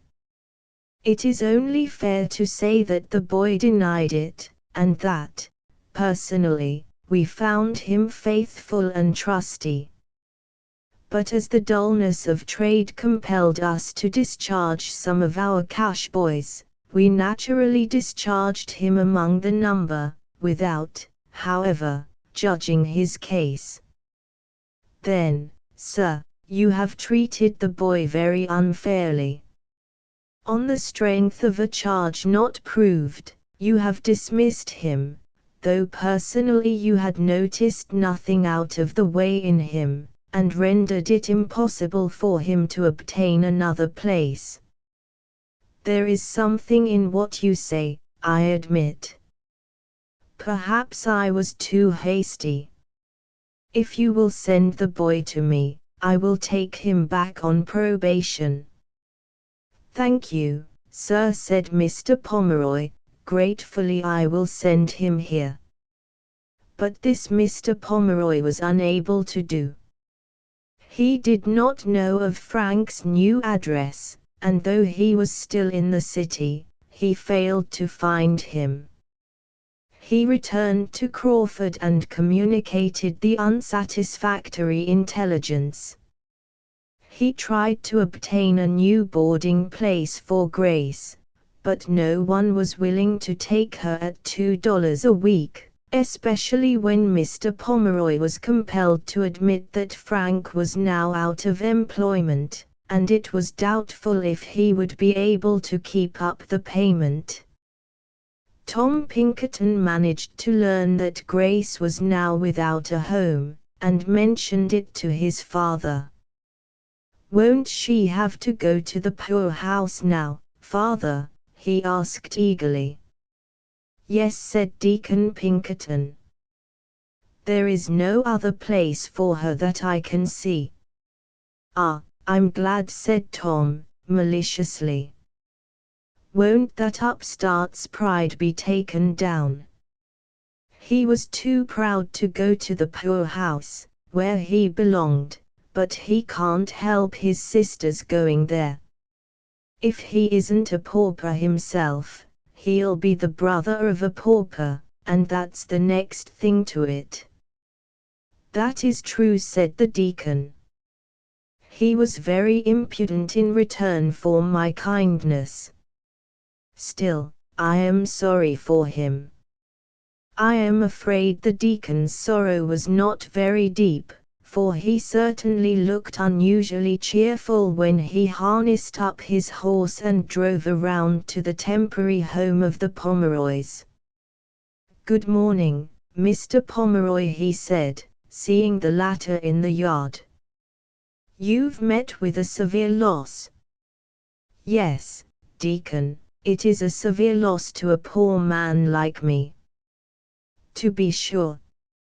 Well, I've called around to relieve you of a part of your cares. I am going to take Grace Fowler to the poorhouse. Couldn't you get her a place with a private family to help about the house in return for her board, while she goes to school?" "There's nobody wants a young girl like her," said the deacon. "Her brother would pay part of her board, that is, when he has a place." "Hasn't he got a place?" asked the deacon, pricking up his ears. "I heard he was in a store in New York." "He lost his place," said Mr. Pomeroy, reluctantly, partly because of the dullness of general trade. "Then he can't maintain his sister. She will have to go to the poorhouse. Will you ask her to get ready, and I'll take her right over to the poorhouse?" There was no alternative. Mr. Pomeroy went into the house, and broke the sad news to his wife and Grace. "Never mind," she said, with attempted cheerfulness, though her lips quivered, "I shan't have to stay there long. Frank will be sure to send for me very shortly." It's too bad, Grace said Sam, looking red about the eyes. It's too bad that you should have to go to the poorhouse. Come and see me, Sam said Grace. Yes, I will, Grace. I'll come often, too. You shan't stay there long. Goodbye, said Grace, faltering. You have all been very kind to me. Goodbye, my dear child, said Mrs. Pomeroy. Who knows but you can return to us when the new house is done. So poor Grace went out from her pleasant home to find the deacon, grim-faced and stern, waiting for her. Jump in, little girl, he said. You've kept me waiting for you a long time, and my time is valuable. The distance to the poorhouse was about 1.5 miles. For the first half-mile Deacon Pinkerton kept silence. Then he began to speak, in a tone of cold condescension, as if it were a favor for such a superior being to address an insignificant child, about to become a pauper. Little girl, have you heard from your brother lately? Not very lately, sir. What is he doing? He is in a store. I apprehend you are mistaken. He has lost his place. He has been turned away, said the deacon, with satisfaction. Frank turned away. Oh, sir, you must be mistaken. Mr. Pomeroy told me. He found out yesterday when he went to the city. Poor Grace. She could not longer doubt now, and her brother's misfortune saddened her even more than her own. Probably you will soon see your brother. Oh, do you think so, sir? Asked Grace, joyfully. Yes, answered the deacon, grimly. He will find himself in danger of starvation in the city, and he'll creep back, only too glad to obtain a nice, comfortable home in the poorhouse. But Grace knew her brother better than that. She knew his courage, his self-reliance and his independent spirit, and she was sure the deacon was mistaken. The home for which Grace was expected to be so grateful was now in sight. It was a dark, neglected-looking house, situated in the midst of barren fields, and had a lonely and desolate aspect. It was superintended by Mr. and Mrs. Chase, distant relations of Deacon Pinkerton. Mr. Chase was an inoffensive man, but Mrs. Chase had a violent temper. She was at work in the kitchen when Deacon Pinkerton drove up. Hearing the sound of wheels, she came to the door. Mrs. Chase, said the deacon, I've brought you a little girl, to be placed under your care. What's her name? Inquired the lady. Grace Fowler. Grace, humph. Why didn't she have a decent name? You can call her anything you like, said the deacon. Little girl, you must behave well, said Deacon Pinkerton, by way of parting admonition. The town expects it. I expect it. You must never cease to be grateful for the good home which it provides you free of expense. Grace did not reply. Looking in the face of her future taskmistress was scarcely calculated to awaken a very deep feeling of gratitude. Now, said Mrs. Chase, addressing her new boarder, just take off your things, Betsy, and make yourself useful. My name isn't Betsy, It isn't it? No, it is Grace. You don't say so. I'll tell you one thing, I shan't allow anybody to contradict me here, and your name's got to be Betsy while you're in this house. Now take off your things and hang them up on that peg. I'm going to set you right to work. Yes, said Grace, alarmed. There's some dishes I want washed, Betsy, and I won't have you loitering over your work, neither. Very well, Such was the new home for which poor Grace was expected to be grateful.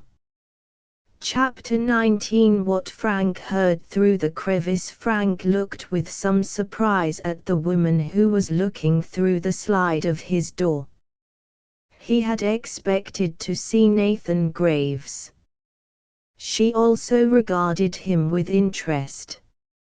I have brought you some supper, she said. Frank reached out and drew in a small waiter, containing a cup of tea and a plate of toast. Thank you, he said. Where is the man who brought me here? He has gone out. Do you know why he keeps me here in confinement? No, said the woman, hastily. I know nothing. I see much, but I know nothing. Are many prisoners brought here as I have been? Asked our hero, in spite of the woman's refusal to speak. No, I can't understand what object they can have in detaining me. If I were rich, I might guess, but I am poor. I am compelled to work for my daily bread, and have been out of a place for 2 weeks. I don't understand, she said, in a low voice, rather to herself than to him. But I cannot wait. I must not stand here.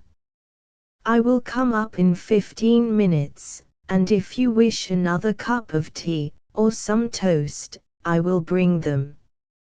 His confinement did not affect his appetite, for he enjoyed his tea and toast, and when, as she had promised, the woman came up, he told her he would like another cup of tea, and some more toast. Will you answer one question? Asked our hero. I don't know, answered the woman in a flurried tone. You look like a good woman. Why do you stay in such a house as this? I will tell you, though I should do better to be silent. But you won't betray me. On no account. I was poor, starving, when I had an application to come here.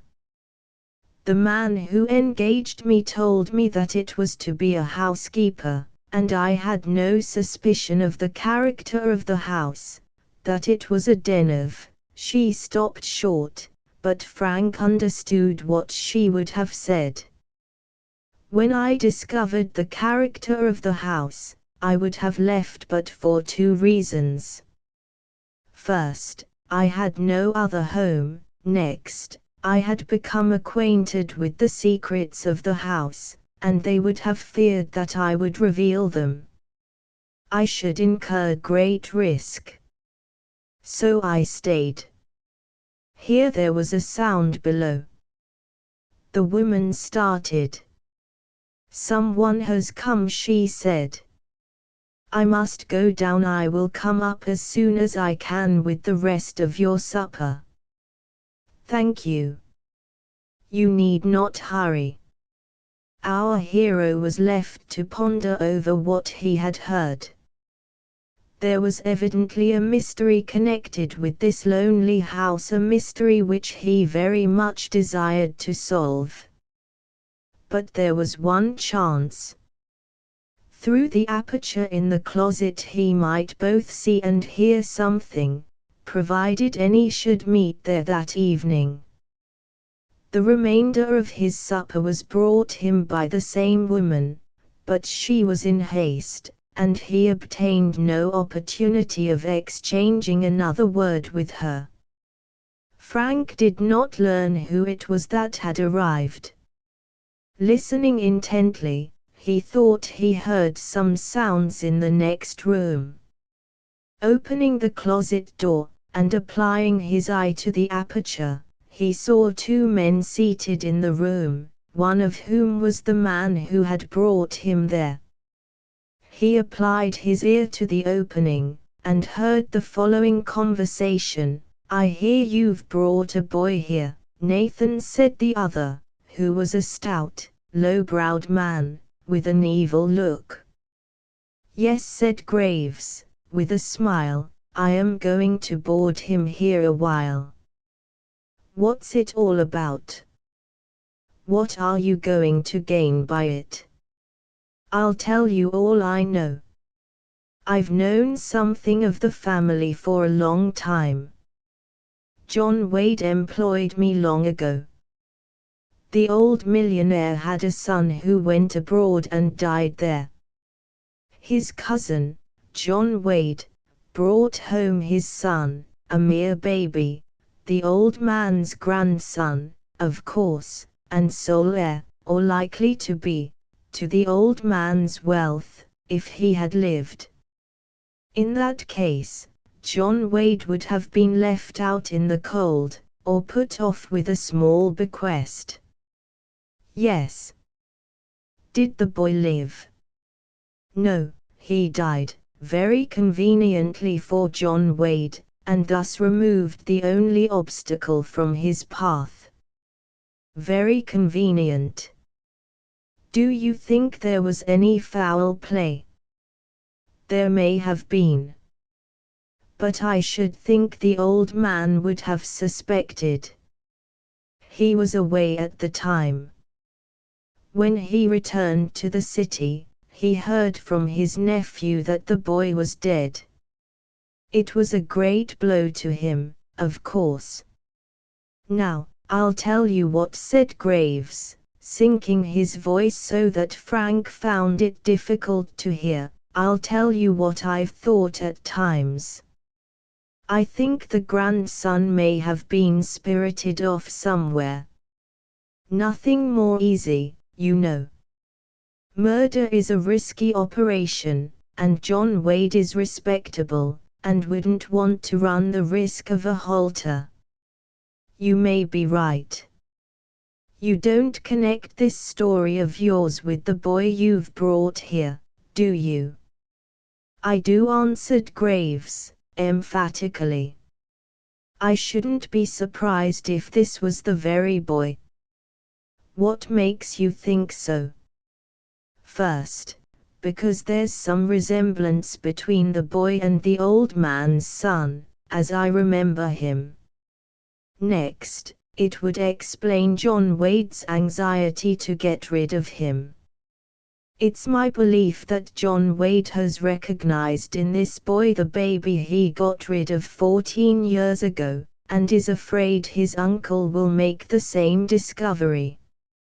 Frank left the crevice through which he had received so much information in a whirl of new and bewildering thoughts. Was it possible, he asked himself, that he could be the grandson of Mr. Wharton, his kind benefactor?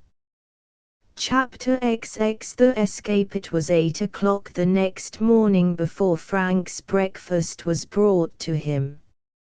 "I am sorry you have had to wait," the housekeeper said, as she appeared at the door with a cup of coffee and a plate of beefsteak and toast. "I couldn't come up before." "Have the men gone away?" said Frank. "Yes." "Then I have something to tell you. I learned something about myself last night. I was in the closet, and heard the man who brought me here talking to another person. May I tell you the story?" "If you think it will do any good," said the housekeeper, but I can't help you if that is what you want." He told the whole story. As he proceeded, the housekeeper betrayed increased, almost eager interest, and from time to time asked him questions in particular as to the personal appearance of John Wade. When Frank had described him as well as he could, she said, in an excited manner, "Yes, it is. It must be the same man." "The same man," repeated our hero, in surprise. "Do you know anything about him?" "I know that he is a wicked man. I am afraid that I have helped him carry out his wicked plan, but I did not know it at the time, or I never would have given my consent." "I don't understand you," said our hero, puzzled. "Will you tell me what you mean?" 14 years ago I was very poor and sick besides. My husband had died, leaving me nothing but the care of a young infant, whom it was necessary for me to support besides myself. Enfeebled by sickness, I was able to earn but little, but we lived in a wretched room in a crowded tenement house. My infant boy was taken sick and died. As I sat sorrowfully beside the bed on which he lay dead, I heard a knock at the door. I opened it, and admitted a man whom I afterward learned to be John Wade. He very soon explained his errand. He agreed to take my poor boy, and pay all the expenses of his burial in Greenwood Cemetery, provided I would not object to any of his arrangements. He was willing besides to pay me $200 for the relief of my necessities. Though I was almost beside myself with grief for my child's loss, and though this was a very favorable proposal, I hesitated. I could not understand why a stranger should make me such an offer. I asked him the reason.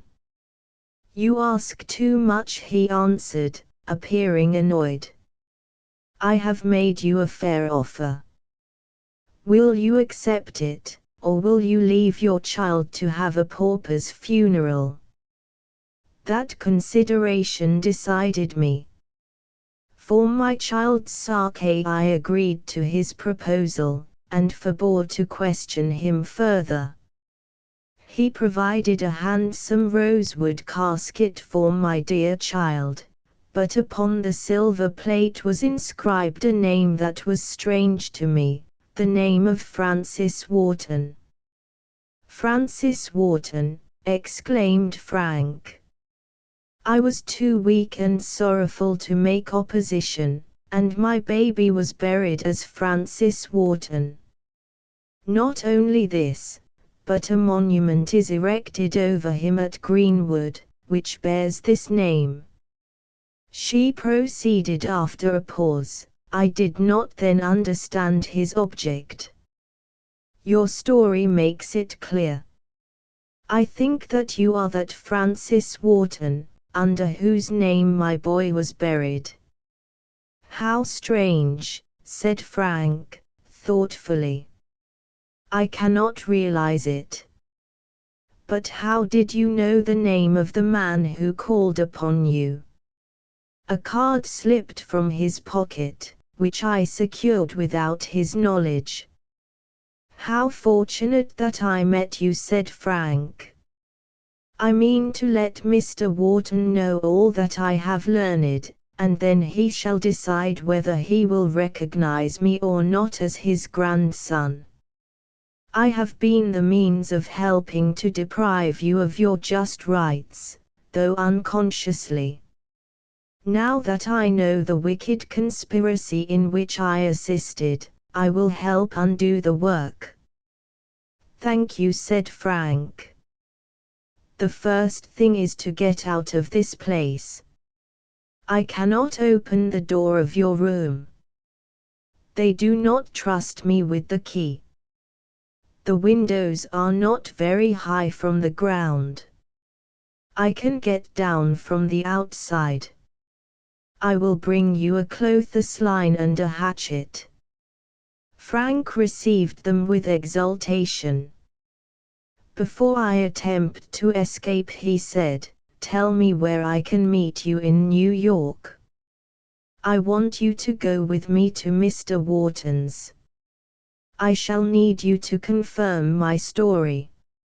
I will meet you tomorrow at number 15B Street. Then we shall meet tomorrow. What shall I call your name?" "Mrs. Parker." "Thank you. I will get away as quickly as possible, and when we are in the city we will talk over our future plans." With the help of the hatchet, Frank soon demolished the lower part of the window. Fastening the rope to the bedstead, he got out of the window and safely descended to the ground. A long and fatiguing walk lay before him. But at last he reached the cars, and half an hour later the ferry at Jersey City. Frank thought himself out of danger for the time being, but he was mistaken. Standing on the deck of the ferry boat, and looking back to the pier from which he had just started, he met the glance of a man who had intended to take the same boat, but had reached the pier just too late.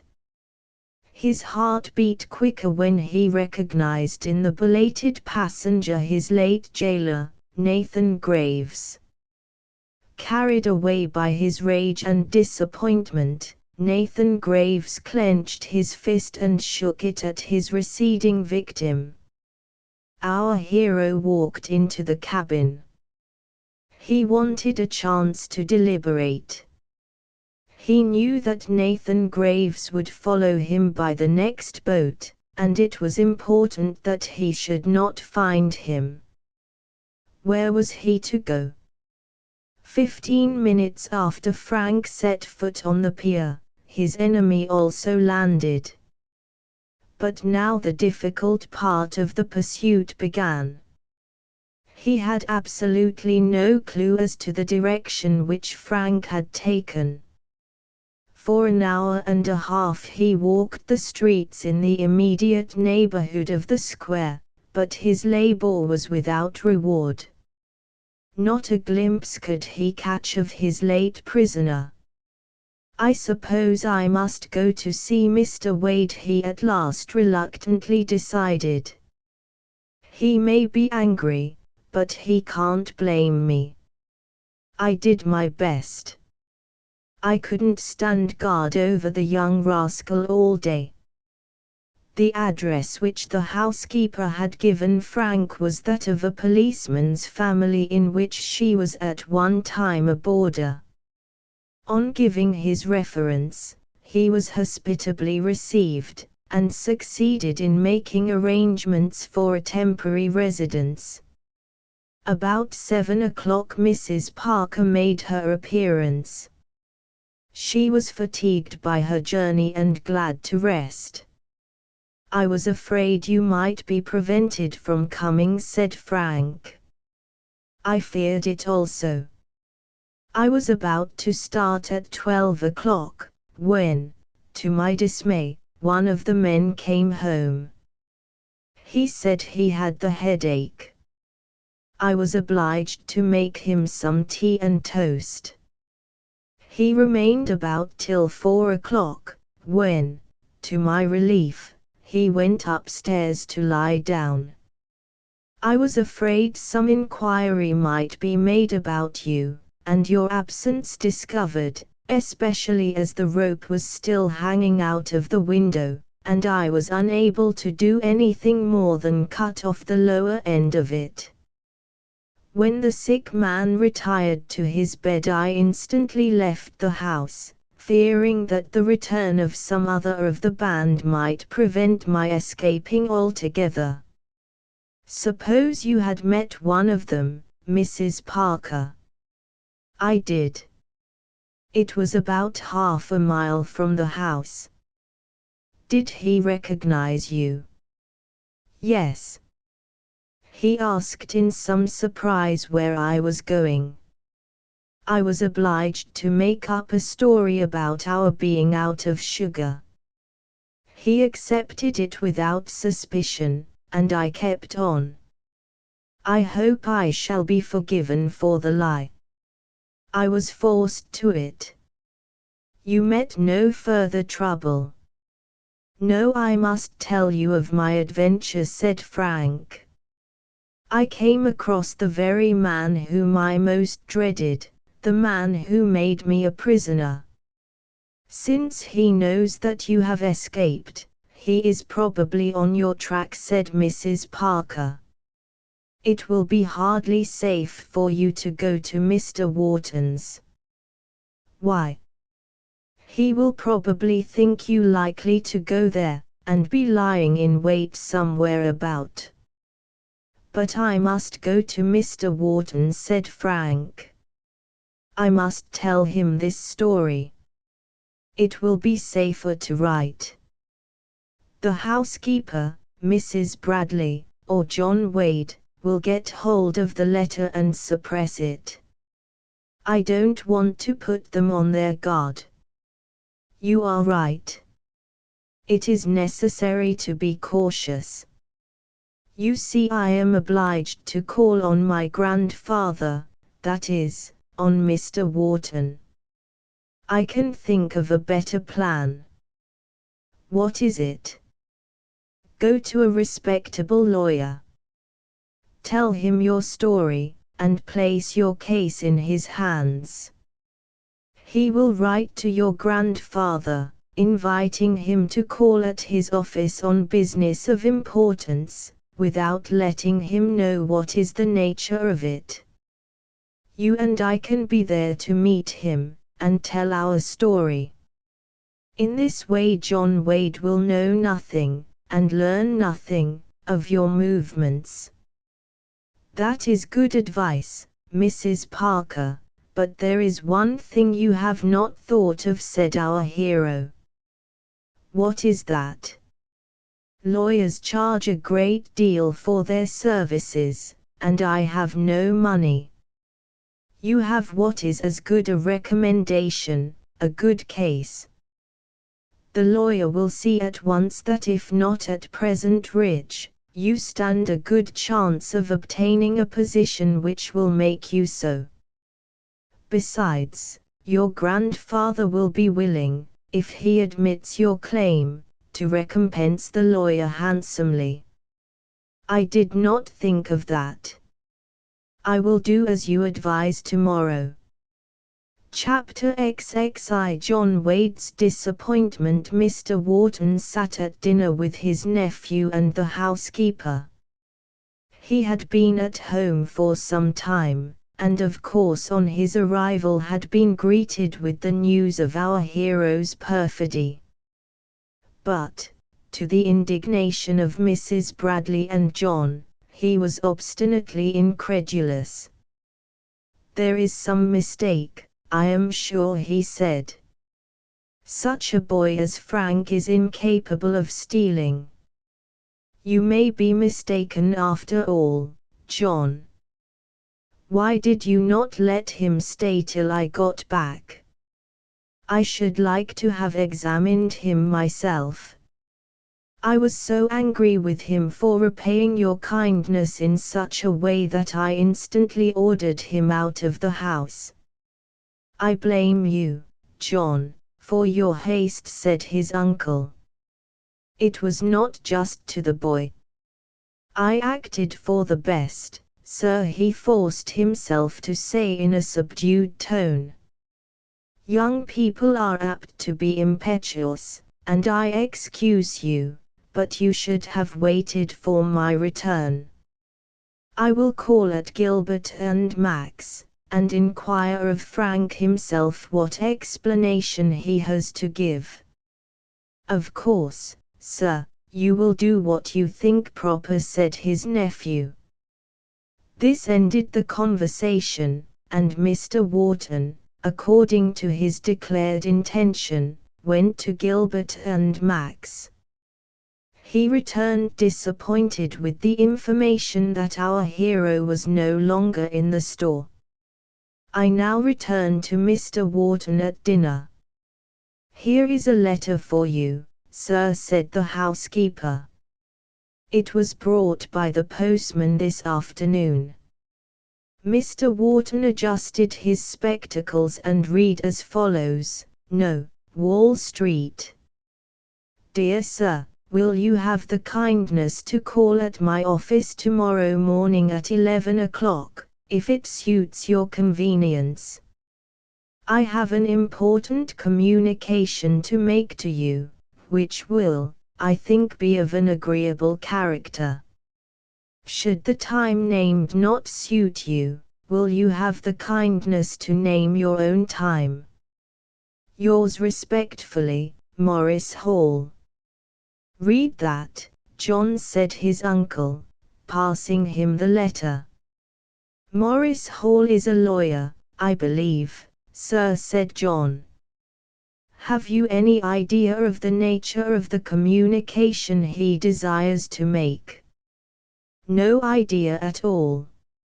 "If it would relieve you, sir, I will go in your place," said John, whose curiosity was aroused. "Thank you, John, but this is evidently a personal matter. I shall go down there tomorrow at the appointed time." John was far from suspecting that the communication related to Frank, though he had heard the day previous from Nathan Graves of the boy's escape. He had been very much annoyed, and had given his agent a severe scolding, with imperative orders to recapture the boy, if possible. It was not without a feeling of curiosity that Mr. Wharton entered the law office of Mr. Hall. He announced himself and was cordially welcomed. "You have a communication to make to me," said Mr. Wharton. "I have." "Tell me all without delay." "I will, sir. This is the communication I desire to make." The story of John Wade's treachery was told, and the means by which he had imposed upon his uncle, but the lawyer carefully abstained from identifying the lost grandson with Frank Fowler. When the story was concluded, Mr. Wharton said, "Where is my grandson, my poor George's boy? Find him for me, and name your own reward. I will show him to you at once, sir." Frank. At the word, Frank, who was in an inner office, entered. Mr. Wharton started in amazement. "Frank," he exclaimed. "My dear boy, is it you who are my grandson?" "Grandfather." Mr. Wharton held out his arms, and our hero, already attached to him for his kindness, was folded in close embrace. "Then you believe I am your grandson," said Frank. "I believe it without further proof." "Still, Mr. Wharton," said the lawyer, "I want to submit my whole proof." "Mrs. Parker." Mrs. Parker entered and detailed her part in the plot, which for 14 years had separated Frank from his family. "Enough," said Mr. Wharton. "I am convinced. I did not believe my nephew capable of such baseness. Mrs. Parker, you shall not regret your confession. I will give you a pension which will relieve you from all fear of want. Call next week on Mr. Hall, and you shall learn what provision I have made for you. You, Frank, will return with me." "What will Mr. John say?" asked Frank. "He shall no longer sleep under my roof," said Mr. Wharton, sternly. Frank was taken to a tailor and fitted out with a handsome new suit, ready-made for immediate use, while 3 more were ordered. When Mr. Wharton reached home, he entered the library and rang the bell. To the servant who answered he said, "Is Mr. John at home?" "Yes, sir, he came in 10 minutes ago." "Tell him I wish to see him at once in the library." "Summon the housekeeper, also." Surprised at the summons, John Wade answered it directly. He and Mrs. Bradley met at the door and entered together. Their surprise and dismay may be conjectured when they saw our hero seated beside Mr. Wharton, dressed like a young gentleman. "John Wade," said his uncle, sternly, "the boy whom you malign, the boy you have so deeply wronged, has found a permanent home in this house." "What, sir, you take him back?" "I do.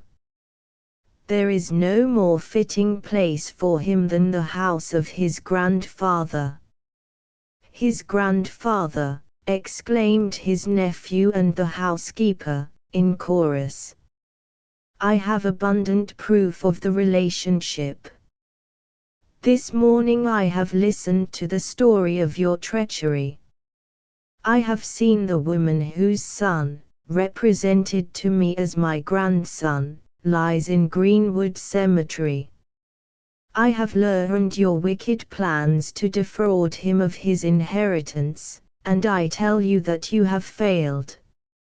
I shall make my will tomorrow, bequeathing all my property to my grandson, excepting only an annual income of $2,000 to yourself. And now I must trouble you to find a boarding place. After what has passed I do not desire to have you in the family." "I do not believe he is your grandson," said John Wade, too angry to heed prudential considerations. "Your opinion is of little consequence. Then, sir, I have only to wish you good morning. I will send for my trunks during the day." "Good morning," said Mr. Wharton, gravely, and John Wade left the room, baffled and humiliated. "I hope, sir," said the housekeeper, alarmed for her position, "I hope you don't think I knew Mr. Frank was your grandson. I never was so astonished and frustrated in my life. I hope you won't discharge me, sir, me that have served you so faithfully for many years. You shall remain on probation. But if Frank ever has any fault to find with you, you must go. I hope you will forgive me, Mr. Frank." "I forgive you freely," said our hero, who was at a generous disposition. Chapter XXII Conclusion. Meanwhile poor Grace had fared badly at the poor house in Crawford. It was a sad contrast to the gentle and kindly circle at Mr. Pomeroy's. What made it worse for Grace was, that she could hear nothing of Frank. She feared he was sick, or had met with some great misfortune, which prevented his writing. One day a handsome carriage drove up to the door. From it descended our hero, elegantly attired. He knocked at the door. Mrs. Chase, who was impressed by wealth, came to the door in a flutter of respect, induced by the handsome carriage. "What do you wish, sir?" she asked, not recognizing Frank. "Miss Grace Fowler," repeated Mrs. Chase, almost paralyzed at Grace being called for by such stylish acquaintances. Yes, my sister Grace. What, are you Frank Fowler? Yes. I have come to take Grace away. I don't know as I have the right to let her go, said Mrs. Chase, cautiously, regretting that Grace was likely to escape her clutches. Here is an order from Deacon Pinkerton, chairman of the overseers of the poor. That is sufficient. She can go. You look as if you had prospered in the city, she added, with curiosity. Yes.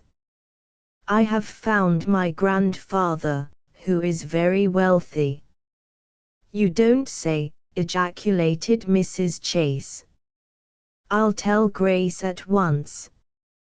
Grace, at work in the kitchen, had not heard of the arrival. What was her surprise when Mrs. Chase, entering the room, said, graciously, "Go up at once, Grace, and change your clothes. Your brother has come for you. He is going to take you away."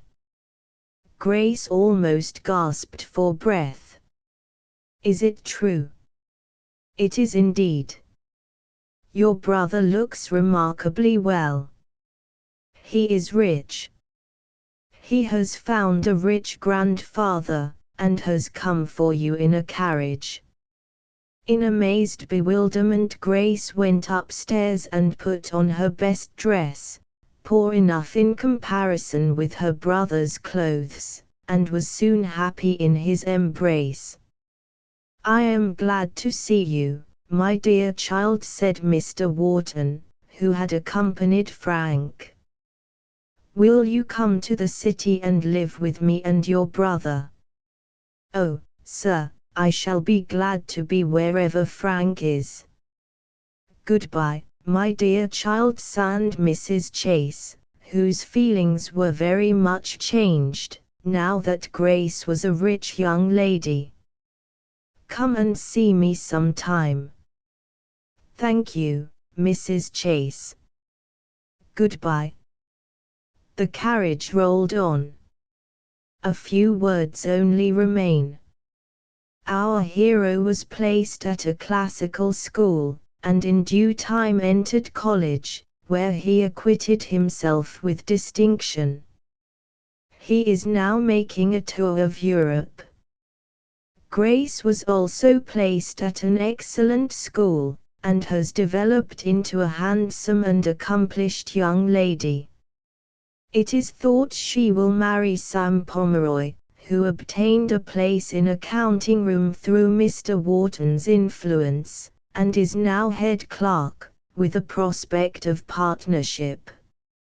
His father received a gift of $5,000 from Mr. Wharton as an acknowledgement of his kindness to Frank. Tom Pinkerton holds a subordinate clerkship in the same house, and is obliged to look up to Sam as his superior. It chafes his pride, but his father has become a poor man, and Tom is too prudent to run the risk of losing his situation. John Wade draws his income regularly, but he is never seen at his uncle's house. Mr. Wharton is very happy in his grandson, and made happier by the intelligence just received from Europe of Frank's engagement to a brilliant young New York lady whom he met in his travels. He bids fair, though advanced in age, to live some years yet, to witness the happiness of his dear grandson, once a humble cashboy. ****** End of the Project Gutenberg ebook. The Cash Boy ***** updated editions will replace the previous one, the old editions will be renamed. Creating the works from print editions not protected by U.S. copyright law means that no one owns a United States copyright in these works, so the Foundation, and you, can copy and distribute it in the United States without permission and without paying copyright royalties. Special rules, set forth in the general terms of use part of this license, apply to copying and distributing Project Gutenberg trademark symbol electronic works to protect the Project Gutenberg trademark symbol concept and trademark. Project Gutenberg is a registered trademark, and may not be used if you charge for an ebook, except by following the terms of the trademark license, including paying royalties for use of the Project Gutenberg trademark. If you do not charge anything for copies of this ebook, complying with the trademark license is very easy. You may use this ebook for nearly any purpose, such as creation of derivative works, reports, performances and research. Project Gutenberg ebooks may be modified and printed and given away. You may do practically anything in the United States with ebooks not protected by U.S. copyright law. Redistribution is subject to the trademark license, especially commercial redistribution. Start. Full license. The full Project Gutenberg license. Please read this before you distribute or use this work to protect the Project Gutenberg trademark symbol mission of promoting the free distribution of electronic works. By using or distributing this work, or any other work associated in any way with the phrase Project Gutenberg, you agree to comply with all the terms of the full Project Gutenberg trademark symbol license available with this file or online at www.gutenberg.org/license. Section 1. General Terms of Use and Redistributing Project Gutenberg Trademark Symbol Electronic Works 1.0. By reading or using any part of this Project Gutenberg trademark symbol electronic work, you indicate that you have read, understand, agree to and accept all the terms of this license and intellectual property, trademark/copyright, agreement. If you do not agree to abide by all the terms of this agreement, you must cease using and return or destroy all copies of Project Gutenberg trademark symbol electronic works in your possession. If you paid a fee for obtaining a copy of or access to a Project Gutenberg trademark symbol electronic work and you do not agree to be bound by the terms of this agreement, you may obtain a refund from the person or entity to whom you paid the fee as set forth in paragraph 1.e.8. 1.b. Project Gutenberg is a registered trademark. It may only be used on or associated in any way with an electronic work by people who agree to be bound by the terms of this agreement. There are a few things that you can do with most Project Gutenberg trademark symbol electronic works even without complying with the full terms of this agreement. See paragraph 1.c below. There are a lot of things you can do with Project Gutenberg trademark symbol electronic works if you follow the terms of this agreement and help preserve free future access to Project Gutenberg trademark symbol electronic works. See paragraph 1.e below. 1.c. The Project Gutenberg Literary Archive Foundation, the Foundation or PGLAF, owns a compilation copyright in the collection of Project Gutenberg trademark symbol electronic works. Nearly all the individual works in the collection are in the public domain in the United States. If an individual work is unprotected by copyright law in the United States and you are located in the United States, we do not claim a right to prevent you from copying, distributing, performing, displaying or creating derivative works based on the work as long as all references to Project Gutenberg are removed. Of course, we hope that you will support the Project Gutenberg trademark symbol mission of promoting free access to electronic works by freely sharing Project Gutenberg trademark symbol works in compliance with the terms of this agreement for keeping the Project Gutenberg trademark symbol name associated with the work. You can easily comply with the terms of this agreement by keeping this work in the same format with its attached full Project Gutenberg trademark symbol license when you share it without charge with others. 1.d.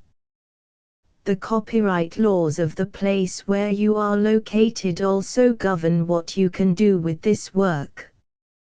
Copyright laws in most countries are in a constant state of change. If you are outside the United States, check the laws of your country in addition to the terms of this agreement before downloading, copying, displaying, performing, distributing or creating derivative works based on this work or any other Project Gutenberg trademark symbol work. The Foundation makes no representations concerning the copyright status of any work in any country other than the United States. 1.e Unless you have removed all references to Project Gutenberg. 1.e.1.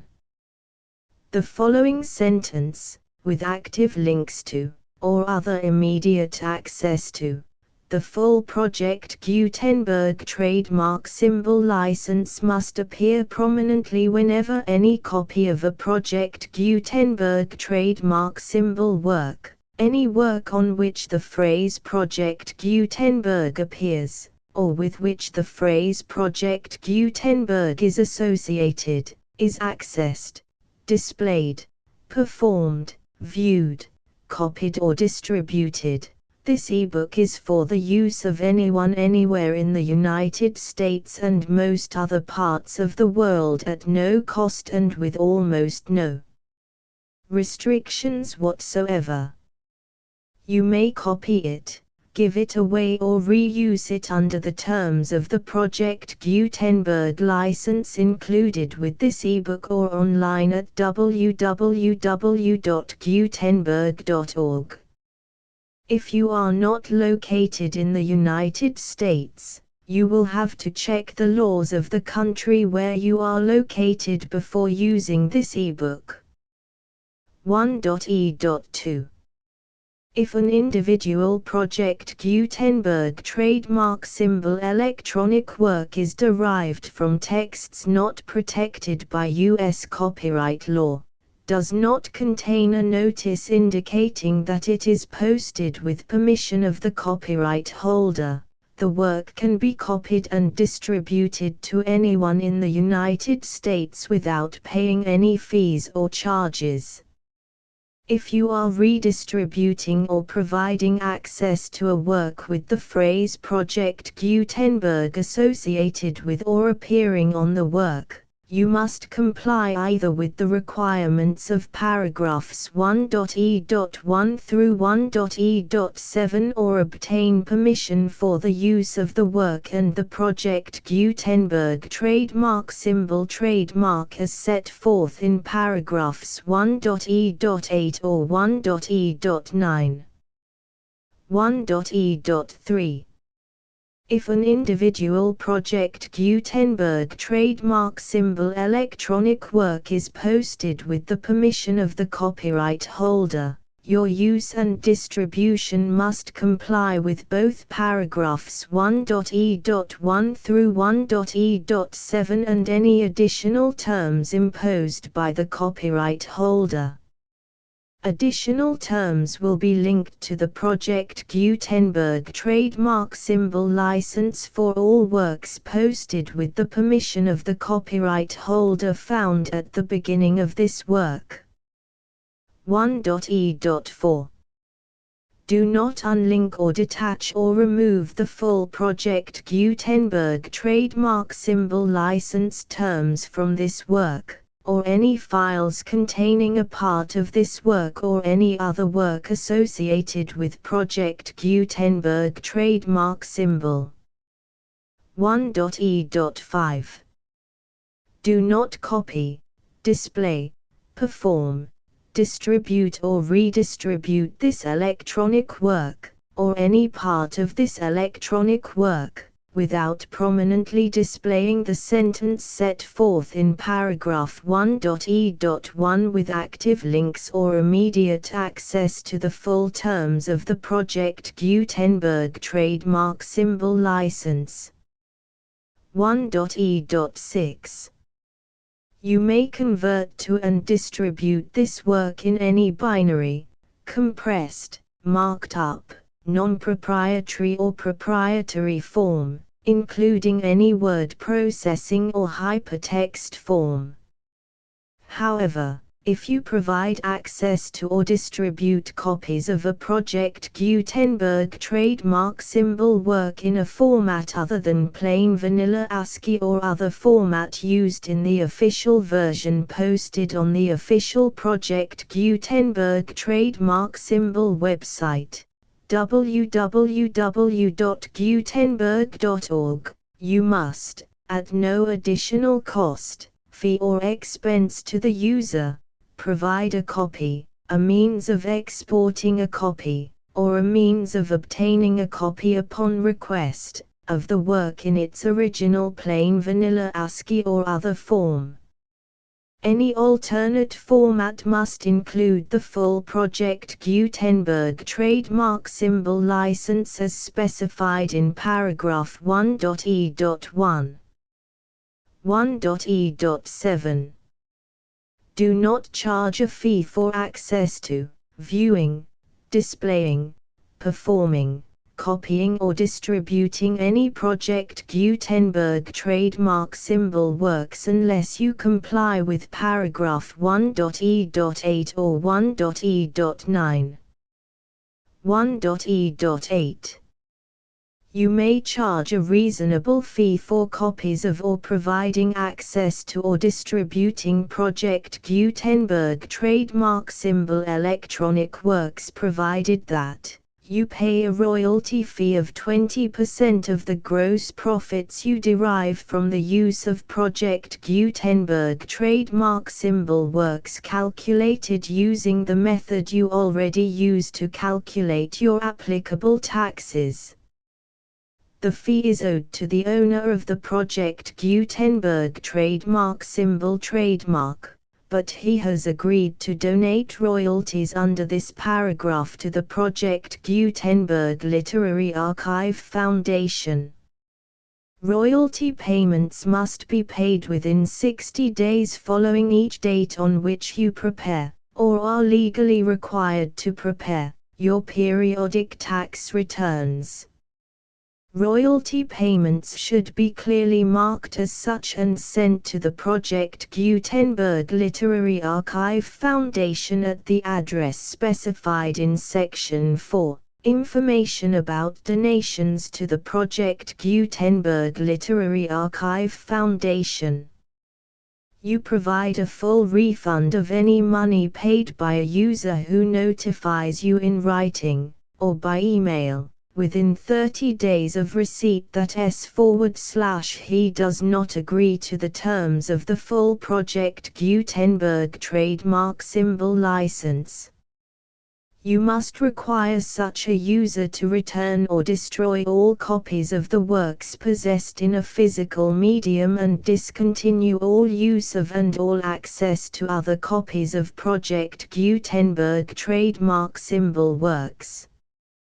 You provide, in accordance with paragraph 1.f.3, a full refund of any money paid for a work or a replacement copy, If a defect in the electronic work is discovered and reported to you within 90 days of receipt of the work, you comply with all other terms of this agreement for free distribution of Project Gutenberg trademark symbol works. 1.e.9. If you wish to charge a fee or distribute a Project Gutenberg trademark symbol electronic work or group of works on different terms than are set forth in this agreement, you must obtain permission in writing from the Project Gutenberg Literary Archive Foundation, the manager of the Project Gutenberg trademark symbol trademark. Contact the Foundation as set forth in Section 3 below. 1.f1.f.1 Project Gutenberg volunteers and employees expend considerable effort to identify, do copyright research on, transcribe and proofread works not protected by U.S. copyright law in creating the Project Gutenberg trademark symbol collection.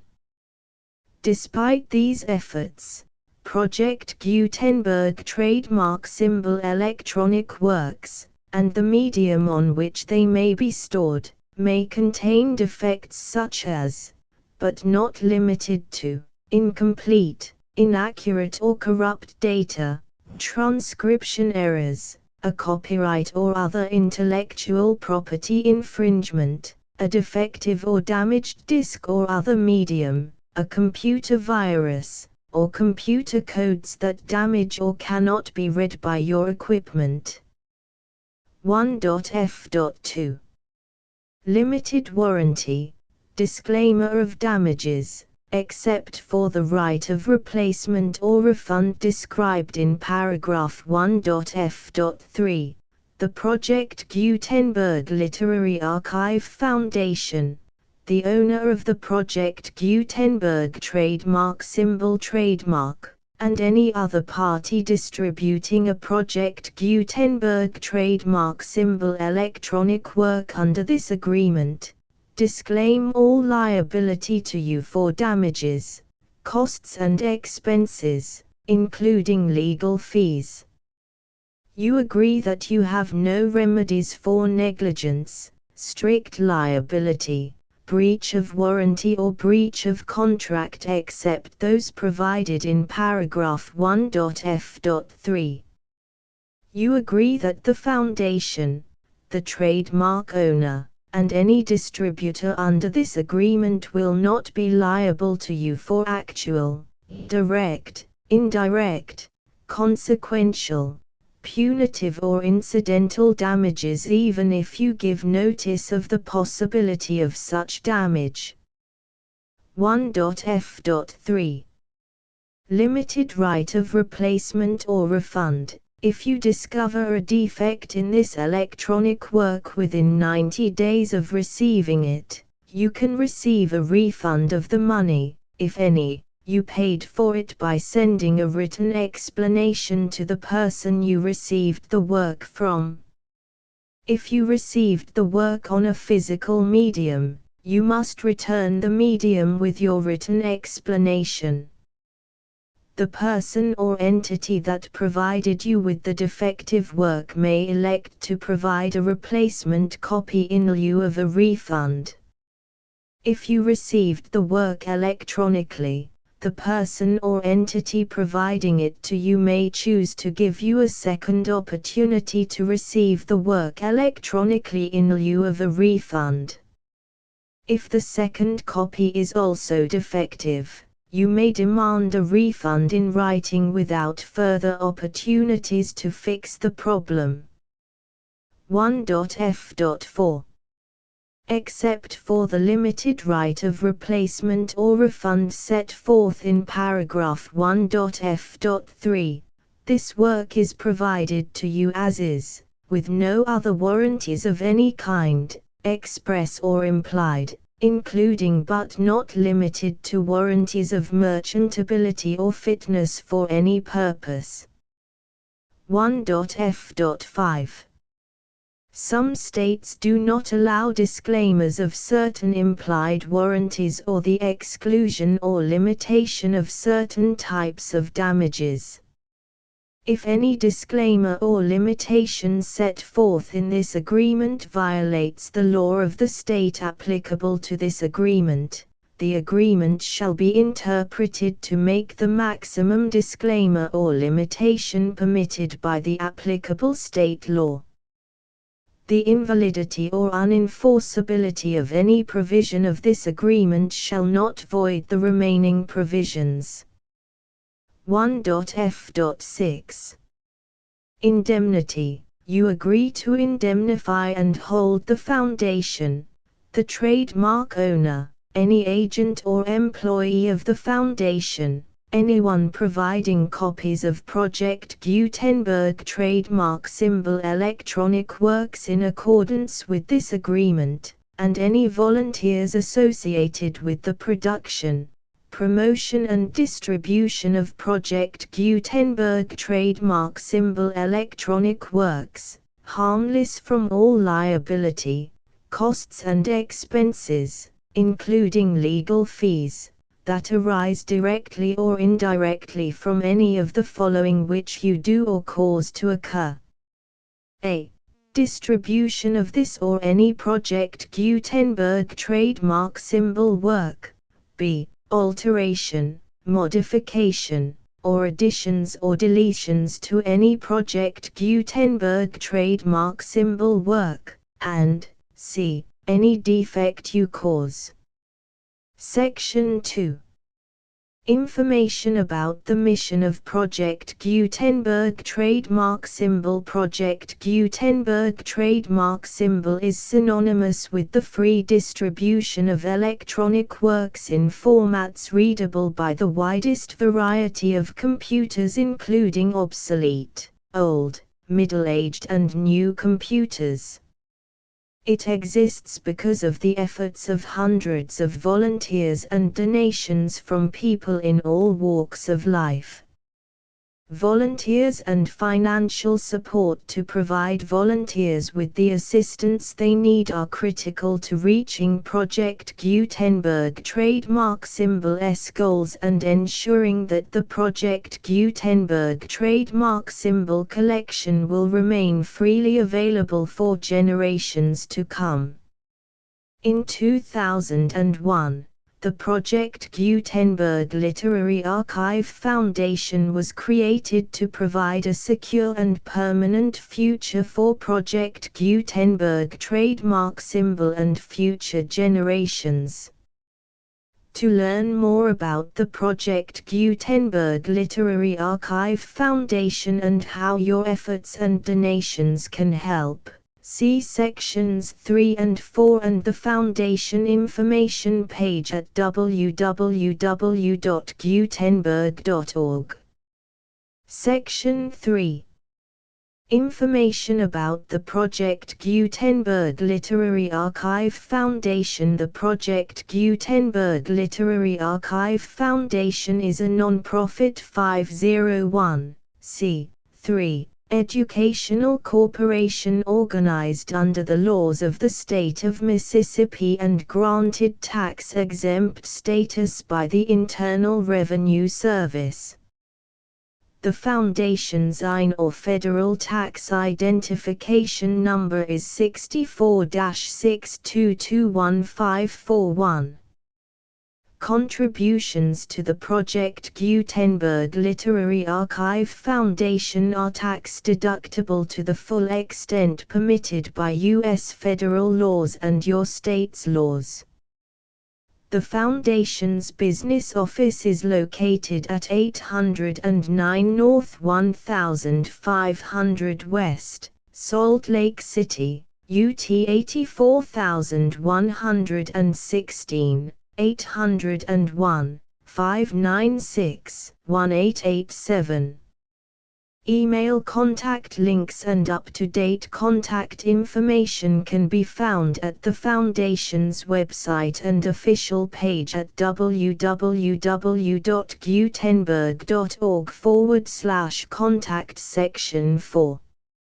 Information about donations to the Project Gutenberg Literary Archive Foundation. Project Gutenberg trademark symbol depends upon and cannot survive without widespread public support and donations to carry out its mission of increasing the number of public domain and licensed works that can be freely distributed in machine-readable form accessible by the widest array of equipment including outdated equipment. Many small donations, $1 to $5,000, are particularly important to maintaining tax-exempt status with the IRS. The Foundation is committed to complying with the laws regulating charities and charitable donations in all 50 states of the United States. Compliance requirements are not uniform and it takes a considerable effort, much paperwork and many fees to meet and keep up with these requirements. We do not solicit donations in locations where we have not received written confirmation of compliance. To send donations or determine the status of compliance for any particular state, visit www.gutenberg.org/donate. While we cannot and do not solicit contributions from states where we have not met the solicitation requirements, we know of no prohibition against accepting unsolicited donations from donors in such states who approach us with offers to donate. International donations are gratefully accepted, but we cannot make any statements concerning tax treatment of donations received from outside the United States. U.S. laws alone swamp our small staff. Please check the Project Gutenberg web pages for current donation methods and addresses. Donations are accepted in a number of other ways including checks, online payments and credit card donations. To donate, please visit www.gutenberg.org/donate. Section 5. General information about Project Gutenberg trademark symbol electronic works. Professor Michael S. Hart was the originator of the Project Gutenberg trademark symbol concept of a library of electronic works that could be freely shared with anyone. For 40 years, he produced and distributed Project Gutenberg trademark symbol ebooks with only a loose network of volunteer support. Project Gutenberg trademark symbol ebooks are often created from several printed editions, all of which are confirmed as not protected by copyright in the US unless a copyright notice is included. Thus, we do not necessarily keep ebooks in compliance with any particular paper edition. Most people start at our website, which has the main PG search facility, www.gutenberg.org. This website includes information about Project Gutenberg trademark symbol, including how to make donations to the Project Gutenberg Literary Archive Foundation, how to help produce our new ebooks, and how to subscribe to our email newsletter to hear about new ebooks.